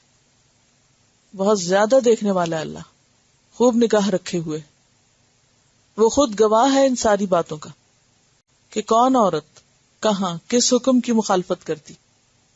اس کی مزید تفصیل جو ہے وہ سورۃ النور کی آیت نمبر 31 میں ہے. اس آیت میں ان لوگوں کے لیے بھی جواب ہے جو کہتے ہیں کہ دلوں کا تقوی ہونا چاہیے، پردے کی ضرورت نہیں. تو اگر وہ پوری آیت پڑھیں تو پہلے وہ رشتے بتائے گئے کہ جن سے آپ پردہ نہیں کریں گے، یعنی خواتین کو ان کی حدود بتائی گئی، اور پھر اس کے بعد تقوی کا حکم دیا گیا. حکم یا قانون بتائے بغیر خالی تقوی کا حکم نہیں ہے. کیا لوگوں تقوی اختیار کرو، بس یہی تمہارے لیے کافی. بعض اوقات ہم خواتین یہ بھی کہتے ہیں کہ ابھی ہم بہت چھوٹے ہیں، ابھی ہماری عمر نہیں، یا یہ کہتے ہیں کہ ہم تو اب بوڑھے ہو گئے ہیں یا عمر گزر گئی ہے. تو ازواج مطہرات میں ہر عمر کی خواتین تھی. حضرت عائشہ جیسی ینگسٹر بھی تھیں اور بڑی عمر کی حضرت سودا جیسی اولڈ ایجڈ بھی تھی. تو تقوی جو ہے وہ تو ہر عمر کی خواتین کے لیے ضروری ہے. آپ نے وہ سورۃ النور کی آیت پڑھی ہوگی کہ جس میں بڑی عمر کی خواتین کے لیے کیا حکم دیا گیا؟ والقواعد من النساء اللاتي لا يرجون نکاحا فليس عليهن جناح ان يدعن ثيابهن غیر متبرجات بزینہ. وہاں بھی زینت ظاہر کرنے کا حکم نہیں. وان يستعففن، اور یہ کہ پاک دامنی اختیار کریں، خیر لہن واللہ سمیع علیم. تو خواہ کوئی چھوٹی ہو یا کوئی بڑی ہو، حکم سب کے لیے. دیکھیے، ہم عموماً اپنی مرضی کرنے کے لیے اسکالرز کا سہارا لے لیتے ہیں. کیا وہ ہمیں بچائیں گے؟ ہمیں قرآن کا حکم یا مقصد یا حکمت سمجھ کوئی نہیں آ رہی. اتنی واضح آیات ہیں کہ شک و شبے والی بات ہی کوئی نہیں. کیا سب حجاب کرنے والوں کے بال گرتے ہیں؟ نہیں، سب کے گرتے. اور کیا سب اتارے ہوئے کے نہیں گرتے؟ گرتے ہیں ان کے بھی. تو صرف حجاب ہی کو کیوں بلیم کیا جائے کہ حجاب باندھنے کی وجہ سے آکسیجن نہیں جا رہی تو وہ بال گرنا شروع ہو گئے؟ بات یہی ہے کہ اگر ہم کچھ ماننا چاہیں یا جاننا چاہیں تو بہت واضح ہے، اور اگر ہم اپنی مرضی کرنا چاہیں تو بہت سے پھر حجتیں ہو سکتی ہیں. ان اللہ و ملائکتہ، بے شک اللہ اور اس کے ملائکہ، یصلون علی النبی، نبی صلی اللہ علیہ وسلم کی شان بلند کرتے ہیں، آپ پر صلات بھیجتے ہیں۔ اب یہ صلات کا لفظ جو ہے اس کے معنی پہلے جانیے۔ صلات کا روٹ صاد لام واو ہے۔ صلات کا لفظی معنی دعا دینا، تعظیم کرنا ہوتا ہے، اور اگر اس کا صلہ الا ہو، کیونکہ یہاں پر کیا ہے، یصلون علی النبی، نبی صلی اللہ علیہ وسلم پر صلات بھیجتے ہیں، تو صلی اللہ کا کیا مطلب ہے؟ نمبر 1، کسی پر مائل ہونا، محبت کے ساتھ متوجہ ہونا، اس پر جھکنا۔ نمبر 2، کسی کی تعریف کرنا۔ نمبر 3، کسی کے حق میں دعا کرنا۔ بے شک اللہ صلات کرتے ہیں نبی پر، مراد کیا ہوگی؟ آپ سے محبت کرتے ہیں، آپ کی طرف مائل ہیں، آپ کی تعریف کرتے ہیں۔ وَمَلَائِكَتَهُ، اللہ کے فرشتے آپ پر صلات بھیجتے ہیں۔ کیا مطلب ہے؟ کہ وہ بھی آپ کی تعریف کرتے ہیں، آپ سے محبت کرتے ہیں، اور اس کے ساتھ ساتھ آپ کے حق میں دعائیں بھی کرتے ہیں۔ تو صلات کا مطلب صرف رحمت بھیجنا نہیں ہوتا، یا صرف دعائے رحمت نہیں ہوتا، بلکہ صلات میں محبت کرنا، تعریف کرنا، شان بلند کرنا، یہ معنی بھی پائے جاتے ہیں۔ یا ایھا الذین آمنو، اے لوگو جو ایمان لائے ہو، صلو علیہ، تم بھی صلات بھیجو، درود بھیجو آپ پر۔ اور یہاں تیسرا معنی ہوگا کسی کے حق میں دعا کرنا، کہ تم نبی صلی اللہ علیہ وسلم کے لیے دعائے رحمت کرو، اور صرف صلات نہیں بلکہ سلام بھی، وسلموا تسلیما، اور سلام بھیجو جیسے سلام بھیجا جاتا ہے۔ یا ایھا الذین آمنو کہہ کے خطاب کیا جا رہا ہے، اور عام طور پر جب یا ایھا الذین آمنو کہا جاتا ہے تو وہ آیت کے شروع میں ہوتا ہے، آپ نے عام طور پر نوٹ کیا ہوگا، لیکن یہاں آپ دیکھ رہے ہیں کہ پہلے ابھارا گیا ہے، شوق دلایا گیا ہے کہ اچھا اللہ سبحانہ وتعالیٰ آپ سے محبت کرتے ہیں، آپ کی طرف متوجہ ہوتے ہیں، آپ کا ذکر خیر کرتے ہیں، آپ کی شان بلند کرتے ہیں، اور پھر اللہ کے فرشتے آپ کے لیے دعائیں کرتے ہیں، آپ سے محبت کرتے ہیں، آپ کی تعریف کرتے ہیں، کیا ہم نہ کریں گے؟ اللہ اور ملائکہ کی بات کرنے کے بعد ایمان والوں کو ایمان والا کہہ کے پکار کے حکم دیا جا رہا ہے کہ تم صلات اور سلام بھیجو، لازم ہے۔ نبی صلی اللہ علیہ وسلم پر درود بھیجنا نمبر 1 واجب ہے بعض حالات میں، اور بعض حالات میں مستحب ہے، اور یہ تو یاد رہے کہ یہ ایمان کا تقاضا ہے۔ آپ پر درود بھیجنا کب واجب ہے، لازم ہے؟ جب آپ کا ذکر کیا جائے۔ جب آپ ایک موقع پر ممبر پہ تشریف لے جا رہے تھے اور پہلی سیڑھی پہ قدم رکھا تو جبریل آئے اور انہوں نے دعا کی اور آپ نے آمین کہا۔ ان میں سے ایک دعا کیا تھی کہ رغم انف امرئ، اس شخص کی ناک خاک آلود ہو کہ جب آپ کا ذکر اس کے پاس ہو اور وہ آپ پر درود نہ بھیجے۔ اذا ذکرت عندہ لم یصلی علیک، کسی محفل میں یا انفرادی طور پر جب نبی صلی اللہ علیہ وسلم کا ذکر کرے کوئی اور کرے، تیسرا چوتھا کوئی بھی کرے اس مجلس میں، تو باقی سب کے لیے کیا لازم ہے کہ جو جو آپ کا نام سنے وہ آپ پر درود بھیجے صلی اللہ علیہ وسلم۔ مختصر ترین درود ہے ایسے موقع کے لیے، تو ایسا کرنا واجب ہے۔ پھر اسی طرح نماز میں درود شریف پڑھنا، بعض ائمہ کے نزدیک تو نماز ہوتی ہی نہیں جب تک نماز میں درود شریف نہ پڑھا جائے۔ مثلا اگر کسی کا وضو درود شریف سے پہلے ختم ہو گیا اور اس نے درود شریف نہیں پڑھا تو نماز نہیں ہوئی، اور بعض کہتے ہیں کہ مستحب ہے اس میں، لیکن ہر دعا کے شروع اور آخر میں کرنا مستحب ہے۔ اگر کوئی کرے تو بہت اچھا ہے، کیونکہ اس کے بیچ میں جو دعا ہوتی ہے وہ پھر قبولیت کا درجہ پاتی ہے۔ اور بعض وقت آپ پہ درود بھیجنا مکروہ بھی ہے، مثلا جانور ذبح کرتے وقت اگر بسم اللہ اللہ اکبر اور اللہم صلی علی محمد پڑھیں گے تو اس میں اللہ کے ساتھ پھر ملا دیں گے، کیونکہ ان صلاتی و نسکی و محیای و مماتی للہ رب العالمین، اس وقت صرف اللہ کا نام لینا ہے۔ اسی طرح چھینک کے موقع پر الحمدللہ پڑھنا ضروری ہے، لیکن اس موقع پر درود شریف پڑھنے کا ذکر نہیں آتا. تو بعض اوقات بعض چیزوں کے ساتھ درود نہیں پڑھنا چاہیے. ٹھیک ہے، مثلا نماز شروع کرتے وقت آپ اللہ اکبر کہہ کے ساتھ درود شریف نہیں پڑھ سکتے، لیکن دعا مانگتے وقت آپ اول آخر درود شریف پڑھ سکتے ہیں، مستحب ہے. اور نماز کے آخر میں درود شریف پڑھنا ہوگا. اور جہاں کہیں عمومی طور پر آپ کا ذکر کیا جائے وہاں آپ کو بھی درود بھیجنا ہوگا. ٹھیک ہے، تو سلو بھیجو، تو یہ امر کس کا ہے؟ وجوب کا بھی ہے، استحباب کا بھی ہے. اور پھر یہ ہے کہ زبان سے بھی، اور اگر آپ لکھ رہے ہیں تو قلم سے بھی. اور اگر قلم سے سارا درود لکھنے میں وقت زیادہ لگے اور آپ کو جلدی ہو، مثلا آپ امتحان دے رہے ہیں تو آپ کے پاس ٹائم مختصر ہے، آپ پورا درود شریف نہیں لکھ سکتے صلی اللہ علیہ وسلم، تو سواد لکھ کے تو زبان سے ضرور ادا کرتے جائیں. امام احمد بن حنبل یہی کیا کرتے تھے، حدیثیں لکھا کرتے تھے، آپ کا نام لکھا کرتے تھے. تو وقت کی کمی کے باعث سواد لکھ کے، مختصر درود لکھ کے اور زبان سے بول کے آگے چلتے، یعنی لکھتے لکھتے زبان سے ضرور بول دیں. اور پھر یہ ہے کہ یہاں پر آپ پر درود بھیجنے کا حکم ہے، لیکن جو درود شریف کے مختلف ورژنز ہیں اس میں آپ پر، آپ کی آل پر، آپ کی ازواج پر اور آپ کے اصحاب پر، اور اس کے ساتھ ساتھ ابراہیم علیہ السلام پر بھی درود بھیجا جاتا ہے. کیوں ابراہیم علیہ السلام پر کیوں درود بھیجا جاتا ہے؟ آپ صلی اللہ علیہ وسلم دعائے ابراہیم ہیں. میں کبھی سوچتی ہوں کہ ابراہیم علیہ السلام کے اندر کیسی وسعت تھی نظر میں، اور جو دعا کی تفصیل ہے حیرت انگیز ہے. ربنا وابعث فیہم رسولا منہم یتلو علیہم آیاتک ویعلمہم الکتاب والحکمت. 4000 سال پہلے ایک شخص اکیلا کھڑا وہاں ایک بیٹے کے ساتھ بیابان میں ایک گھر بنا کے کیا دعائیں مانگ رہا ہے کہ ان کے اندر ایک امت مسلمہ پیدا کر، اور پھر ان کے اندر ایک رسول بھیج، اور وہ رسول یہ کام کرے. یہ کام انہیں کس نے بتایا تھا کہ یہ بھی انہیں کرنے چاہیے؟ ابراہیم علیہ السلام کے دل میں کس نے ڈالے تھے؟ یعنی ایک تو ہوتا نا ہم دعا مانگتے اپنے بچوں کے لیے، یا اللہ ہمارے بچوں کو نیک بنا، صالح بنا، بس یہی بات ختم ہو جاتی.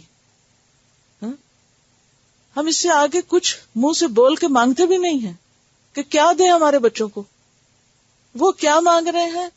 جو میری اولاد میں ایک امت اٹھا، اس میں رسول بھیج، اور وہ رسول یہ کام کرے، اور صرف تعلیم نہیں، تربیت بھی کرے، یزکیہم بھی کرے.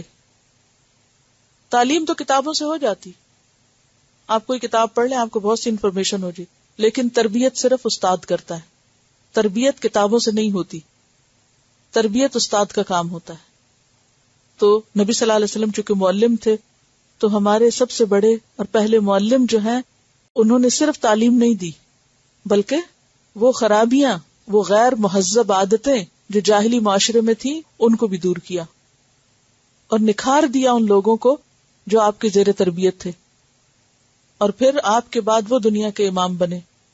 سلسلہ کہاں سے شروع؟ ابراہیم علیہ السلام سے. لہذا ہر درود میں ابراہیم علیہ السلام کا نماز کے اندر جو پڑھا جاتا ہے اس میں آپ کا ذکر ہوتا ہے. پھر اس کے بعد ازواج کا، کیونکہ وہ بھی آپ کے مشن میں شریک تھیں ہر تکلیف اور تنگی کے ساتھ. کل جب میں پڑھا کر گئی تو جو چیزیں پڑھاتے ہیں پھر وہ بار بار ذہن میں گونجتی ہیں، تو میں سوچ رہی تھی کہ بظاہر لوگ کیسی کیسی باتیں کرتے ہیں آپ کی ازواج پر اور آپ کی ان شادیوں پر اور آپ کے کردار پر، اور کبھی نہیں سوچتے کہ اس میں آپ کے کردار کی کتنی زبردست عظمت ہے کہ آپ کے دشمنوں کی بیٹیاں آپ کے گھر میں ہیں، اور پوری محبت اور عقیدت کے ساتھ یہ کسی شخص کی چھوٹی سی کامیابی ہے. حیی ابن اخطب، اس کی بیٹی آپ کے گھر میں ہے، حضرت صفیہ جو ہیں، حضرت ریحانہ، حضرت جویریہ، ام حبیبہ، یہ کون ہیں؟ اور پھر آپ کے ساتھ ہر تنگی تکلیف میں آپ کا ساتھ دینے والی، اتنی وفادار، اور پھر آپ کے مشن کو آگے بڑھانے والیاں. یہ کوئی معمولی بات ہے؟ آپ کسی بھی چیز کو جس طرح چاہیں دیکھ لیں. آپ چاہیں تو اگر آپ کا اپنا دماغ خراب ہے اور بیمار ہے تو آپ کو ہر چیز الٹی نظر آئے گی. آپ کو اللہ اور اللہ کے رسول میں بھی بہت سی چیزیں ایسی نظر آ جائیں گی. اور اگر آپ کا اپنا ذہن تندرست ہے، آپ کا دل بیمار نہیں، تو آپ کو وہاں بھی بہت سی خیر نظر آئے گی. اس کے اندر بھی آپ کو اللہ کے رسول صلی اللہ علیہ وسلم کی عظمت نظر آئے گی، اور پھر ان ازواج کی عظمت کہ کس طرح فاقوں پہ فاقے کاٹ رہی ہیں، اور اختیار دے دیا گیا تم جانا جاؤ، چلی جاؤ. وہ اپنے شوق اور محبت کے ساتھ اللہ کے رسول کا ساتھ دیتی ہیں، تو کیا ان پر درود نہیں بھیجا جائے گا؟ اور پھر آپ کے صحابہ جو آپ کے اس مشن کو آگے بڑھانے والے ہیں، کیا ان کا احسان نہیں مانا جائے گا؟ اور آپ کی آل، آپ کا خاندان. بیسیکلی اگر دیکھا جائے تو درود شریف ہے کیا؟ کیوں کہا جا رہا ہے کہ درود بھیجو؟ اصل میں آپ کے احسانات کا ایک بہترین شکل میں اعتراف ہے، شکر نعمت ہے. آپ کے احسانات کا اعتراف ہے کہ نبی صلی اللہ علیہ وسلم کا تم پر احسان ہے، آپ کی ازواج کا احسان ہے. آپ کی ازواج اگر وہ علم نہ حاصل کرتی، یہ قربانیاں دے کر آپ سے، آپ کی زندگی کے بہت سے گوشے ہم سے چھپے رہ جاتے، اور ہمارے لیے ہماری ذاتی زندگیوں میں اللہ کے رسول صلی اللہ علیہ وسلم کا نمونہ نہ ہوتا. اور پھر اس کے بعد آپ کے صحابہ. تو درود شریف میں ان سب کو شریک کر لینا، ان سب کے احسانات کا ایک طرح سے کیا ہے، حق نہیں ادا ہو سکتا کسی بھی صورت. ہاں اعتراف ہے کہ اللہ انہوں نے ہمارے لیے اتنی قربانیاں کی، تو ہماری طرف سے ان کے لیے یہ دعا کا تحفہ ہے. اور اسی لیے ہم کسی بھی جگہ درود شریف پڑھ سکتے ہیں، مشرق میں ہو، مغرب میں ہو، سویرے شام، کو اوقات مقرر نہیں. اللہ تعالیٰ نے ملائکہ مقرر کر رکھے ہیں کہ جب ہم درود پڑھتے ہیں تو وہ پہنچا دیتے ہیں آپ کو. اور پھر آپ دیکھیے کہ نہ صرف یہ کہ درود، بلکہ کس کا حکم ہے؟ سلمو، سلام بھی بھیجو. صرف سلمو نہیں کہا، بلکہ سلام بھیجو جیسے سلام بھیجا جاتا ہے. یہ بھی امر کا صیغہ ہے. سلمو، سلام کیسے بھیجا جاتا ہے؟ السلام علیکم. اور ہم ہر نماز میں پڑھتے ہیں السلام علیک ایھا النبی ورحمۃ اللہ وبرکاتہ، اور پھر السلام علینا وعلی عباد اللہ الصالحین. کیونکہ جتنے بھی عباد اللہ الصالحین ہیں وہ سب ایک دوسرے کے نیکی کے کاموں میں مددگار ہوتے ہیں. اب آپ دیکھیے کہ السلام کیا چیز ہے. السلام اللہ کے ناموں میں سے ایک نام ہے. تو ترجمہ کیا ہوگا؟ السلام علیکہ، یعنی تم پر سلام ہو، یعنی اللہ کی رحمت متوجہ ہو تمہاری طرف، یعنی تم پر اللہ ہو. لفظی ترجمہ یہ، یعنی اللہ کی حفاظت ہو تم پر. اور ویسے یہ اسم مصدر ہے، جیسے کلام مصدر ایسے سلام بھی مصدر ہے.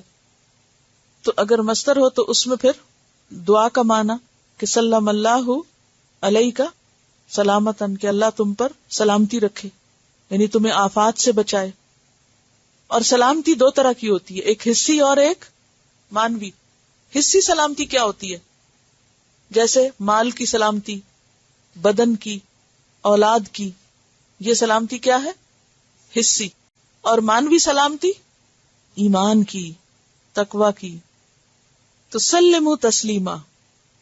اور ہم دیکھتے ہیں کہ نبی صلی اللہ علیہ وسلم نے سلام کا بھی باقاعدہ طریقہ سکھایا، جس کے بارے میں حدیث میں آتا ہے کہ جب یہ آیت نازل ہوئی تو صحابہ کرام نے آ کے عرض کیا کہ اے اللہ کے رسول صلی اللہ علیہ وسلم، آپ ہمیں سلام کا طریقہ تو پہلے بتا چکے ہیں، یعنی نماز میں اور ملاقات کے وقت کیسے سلام کیا جائے.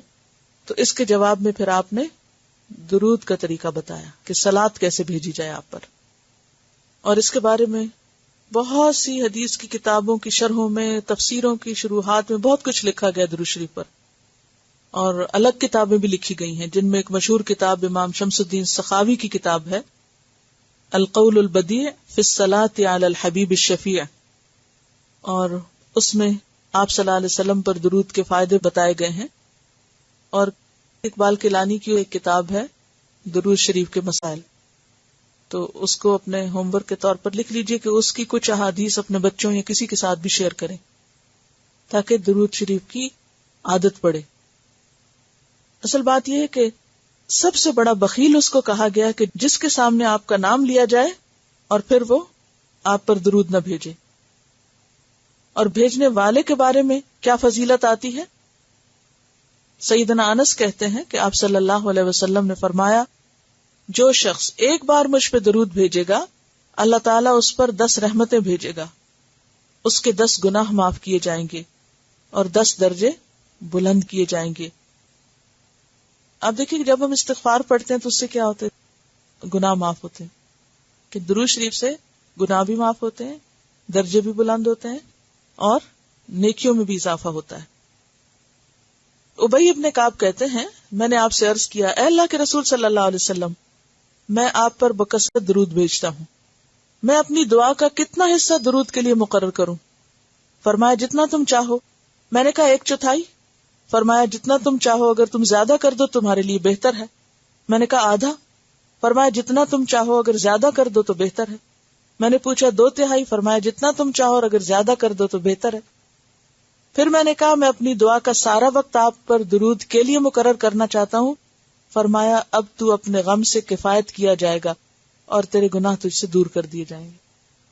یعنی اگر تم کچھ اور نہیں بھی مانگتے، صرف درود پڑھتے رہتے ہو، سب کچھ مل جائے گا. اتنی فضیلت ہے، اور یہ ترمذی کی روایت ہے. عمر بن خطاب کہتے ہیں جب تک تو اپنے نبی پر درود نہ بھیجے دعا زمین و آسمان کے درمیان موقوف رہتی ہے. اور حضرت علی فرماتے ہیں کہ آپ صلی اللہ علیہ وسلم نے فرمایا وہ شخص بڑا بخیل ہے جس کے پاس میرا ذکر ہو اور پھر وہ مجھ پر درود نہ بھیجے. اور درود اور سلام دونوں جو ہیں یہ منافقت کا علاج بھی ہیں. کیسے؟ جو شخص واقعی سنجیدہ ہوگا دین کے معاملے میں، اللہ اور اس کے رسول صلی اللہ علیہ وسلم کے احسانات کا اعتراف کرنے والا ہوگا، تو اللہ تعالیٰ اس کو پھر مزید توفیق دیں گے ایمان کو خالص کرنے کی اور آگے بڑھنے کی. اور پھر آپ دیکھیے کہ کس طرح ابھارا گیا نا کہ اللہ تعالیٰ بھی آپ کی تعریف کرتے ہیں، فرشتے بھی کرتے ہیں، تم بھی کرو، سب کرو. اور اس سے ایک بہت اہم بات ہم سب کو پتہ چلتی ہے کہ اللہ کی نگاہ میں تعریف اور رحمت کا سبب کیا چیزیں ہیں. کیا ہے بتائیے؟ کیا چیز ہے اللہ کے ہاں قابل تعریف ہونے کا نسخہ؟ اللہ کی تعریف اور اللہ کی رحمت اور محبت پانے کا طریقہ کیا ہے؟ آپ صلی اللہ علیہ وسلم کے نقش قدم پر چلنا. اگر آپ اللہ کے پسندیدہ ہیں، چنے ہوئے ہیں، اور ہم آپ کی سنت کی پیروی کریں گے تو کیا ہوگا؟ اللہ کو پسند آئیں گے. اور آپ کی سنتوں کو چھوڑنا اور دین میں نئے نئے طریقے اختیار کرنا اور اللہ کا قرب حاصل کرنے کے خود ساختہ طریقے اختیار کرنا، یہ سب چیزیں انسان کے اپنے لیے نقصان دہ ہیں.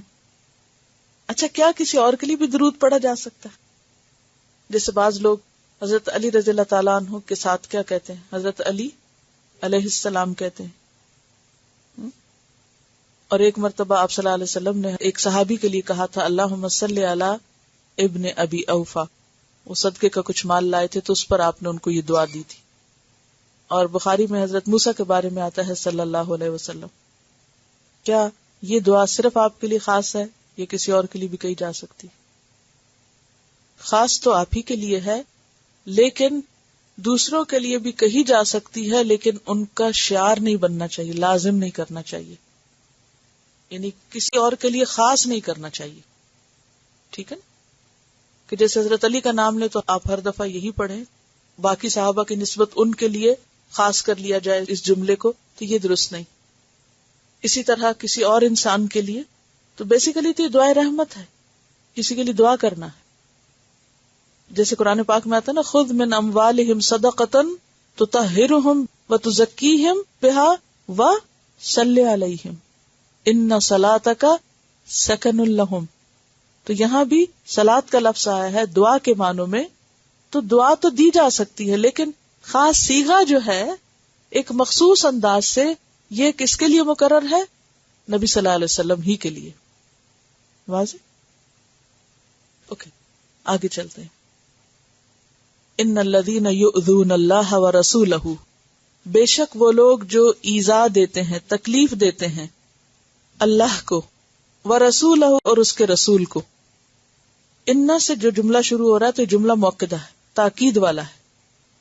اللہ کو ایذا دینا، اللہ کو ستانا، یہ کیسے ہوتا ہے؟ مثلا یہ کہنا ان اللہ فقیر ونحن اغنیاء، جیسے قرآن میں آتا ہے.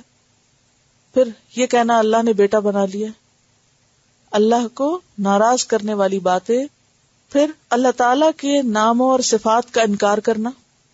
پھر اللہ تعالی کے ساتھ ایسے ناموں کو لگانا کہ جو اس کے شایان شان نہیں، جو اس کی شان سے کم ہے. پھر اللہ کا انکار کرنا، کفر کرنا کہ ہے ہی نہیں، نعوذ باللہ. یہ سب باتیں کیسی ہیں؟ یعنی کفر ہو، شرک ہو، نافرمانی ہو، اللہ کو ناراض کرنے والی باتیں، ایذا دینے والی باتیں ہیں. وَرَسُولَهُ، اور اس کے رسول کو ستاتے ہیں. رسول کو ستانا کیا ہے؟ کن باتوں سے؟ ایک تو ان طریقوں سے جو مشرکین مکہ نے اختیار کیے تھے، جیسے آپ کو شاعر، ساحر، مجنون کہتے. ویسے تو ساحر اور مجنون ہر پیغمبر کو کہا گیا، لیکن خاص طور پر آپ کو اس سے ستایا گیا. پڑوسی جو تھے وہ آپ کے لیے کیا کرتے؟ آپ کے دروازے پر صبح سویرے کانٹے چھوڑ جاتے. ابو لہب اور اس کی بیوی. تو آپ کیا کہتے؟ ایو جوارن ھذا، یہ کس قسم کی ہمسائیگی ہے؟ پھر اور کس طرح آپ کو ستایا گیا؟ آپ کے اوپر اوجھ لاد دی گئی، اور یہ جسمانی تکلیفیں اور روحانی تکلیفیں بھی دی گئی آپ کو. مثلا حضرت عائشہ پر الزام لگایا گیا، لہذا آپ پر یا آپ کی ذات پر کسی قسم کی نکتہ چینی کرنا. کیسے؟ مثلا کہ آپ نے اتنی شادیاں کیوں کی جبکہ اللہ کا حکم تھا اور اللہ نے ان کے لیے حلال کیا اور ایک خاص حکمت کے تحت تھا. اس طرح کی باتیں کرنا یہ کیا ہے؟ آپ کو ایذا دینا، ستانا. بے شک وہ لوگ جو اس کے رسول کو ستاتے ہیں، لعنہم اللہ فی الدنیا والآخرہ، اللہ نے ان پر دنیا اور آخرت میں لعنت فرمائی. لعنت کیا ہوتی؟ اللہ کی رحمت سے دوری. ان پر اللہ نے لعنت فرمائی.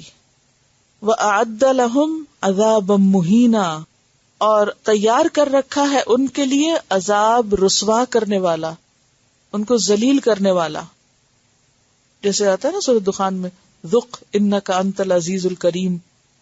عذاب سے مراد کیا؟ سزا، یعنی جہنم کی سزا. اور وہ کیا ہوگی؟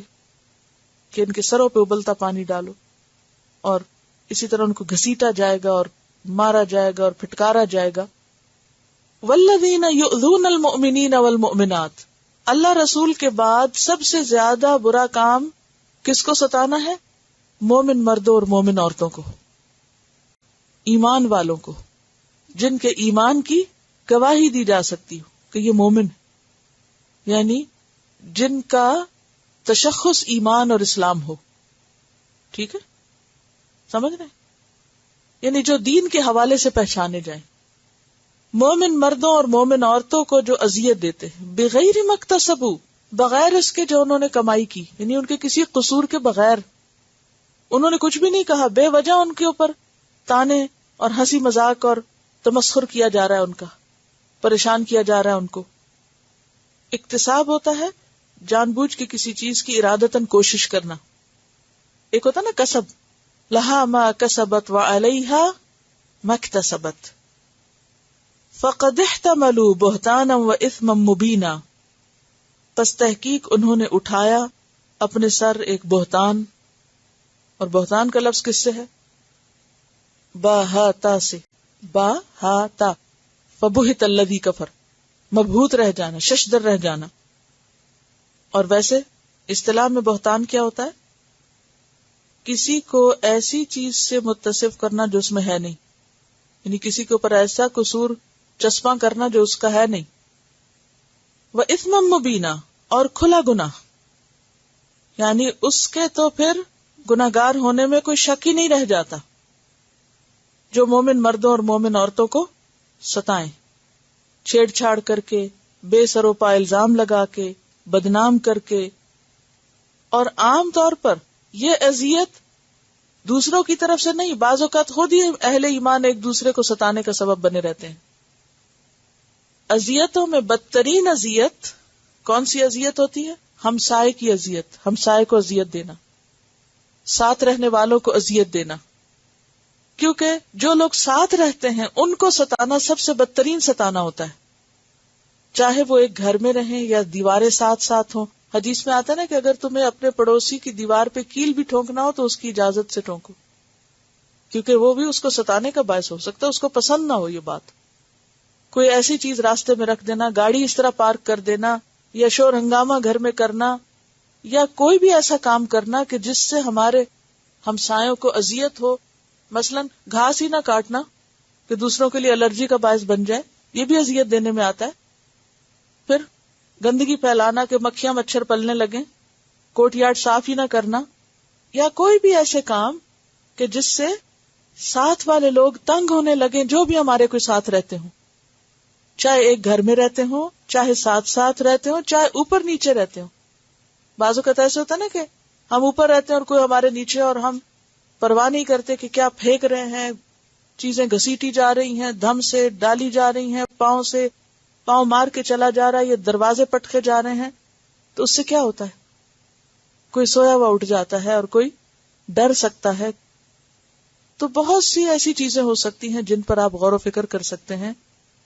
ویسے بھی ہمسایوں کو تکلیف دینا منع ہے، خواہ کوئی مسلم ہو یا نان مسلم، لیکن خصوصی طور پر ایمان والوں کو ان کے ایمان کی شناخت کی وجہ سے ستانا. اور اس میں خصوصاً آپ دیکھیے کہ جب کوئی شخص دین کی طرف آتا ہے، اللہ کی طرف آتا ہے، تو اس کا جو جینا دوبھر کیا جاتا ہے، وہ ستانا خصوصاً مراد ہے یہاں پر، کیونکہ مؤمنین اور مومنات کا لفظ آ رہا ہے. اور یہ ستانا عموماً کب ہوتا ہے؟ جب کوئی حجاب لے لیتا ہے. یعنی چونکہ یہ آیات حجابی کے اور گھریلو زندگی کے کانٹیکس میں ہے نا، عموماً مذاق کب اڑایا جاتا ہے گھروں میں؟ نماز پڑھنے پہ، حجاب پہ، دین کی پابندی کرنے پہ، سیگریگیشن پہ کہ مرد الگ بیٹھیں عورتیں الگ بیٹھیں، دعوتوں میں ان چیزوں کی پابندی پہ، یا پھر ابھی جو بات ہو رہی تھی کہ اوقات کی پابندی، ان چیزوں پر تو عموماً کیا کرتے ہیں، بجائے اس کے کہ مانے الٹا مذاق اڑانا شروع کر دیتے ہیں کہ اب یہ کوئی نیا دین آ گیا. تو دین کے حوالے سے کسی کو بھی ستانا، وہ سب اس میں شامل ہو جاتا ہے. کہ کسی شخص کو اتنا تنگ کرنا کہ وہ اللہ اور رسول کی بات ہی نہ مان سکے، تو جو ایسا کرے فَقَدْ احْتَمَلُوا بُهْتَانًا، تو انہوں نے اپنے اوپر بہتان لگانے جتنا گناہ سمیٹا. کسی پہ بہتان لگانا جو بہت بڑا جرم ہے. وَإِثْمًا مُبِينًا، کھلا گناہ ہے کہ کسی کو تانا دے کے اس کے حسب نسب کا، یا اس کی دین کی کسی شعار کا، یا کسی عبادت کی وجہ سے، یا شناخت کی وجہ سے، یہ سب چیزیں اس میں، یعنی ایسے شخص کے تو گناہگار ہونے میں کوئی شک ہی نہیں. اور آپ کے رستوں سے ہٹ کے اور رستے بنانا، یہ بھی آپ کو اذیت دینا ہے آپ صلی اللہ علیہ وسلم کو. کسی کے حکم کی مخالف، مثلا آپ اگر کسی کو کہیں بیٹھ جاؤ اور وہ کھڑا ہو جائے، اپنے بچے کو ہی، تو آپ کو کوئی اذیت ہوتی؟ بہت ہوتی ہے کہ اس نے بات کیوں نہیں مانی. تو سب سے بڑی اذیت کیا ہے کہ نبی صلی اللہ علیہ وسلم جس کام کے کرنے کو کہیں وہ کیا نہ جائے، اور جس چیز سے روکے اس سے رکا نہ جائے. اوکے. کسی نے یاد دہانی کرائی ہے کہ کیسٹ بھی موجود ہے اللہم صلی علی محمد پر صلی اللہ علیہ وسلم، تو انشاءاللہ تعالی اس کو بھی آپ سن سکتے ہیں، سننے کو دے سکتے ہیں. سبحانک اللہم و بحمدک نشہد ان لا الہ الا انت نستغفرک و نتوب الیک. السلام علیکم و رحمۃ اللہ وبرکاتہ.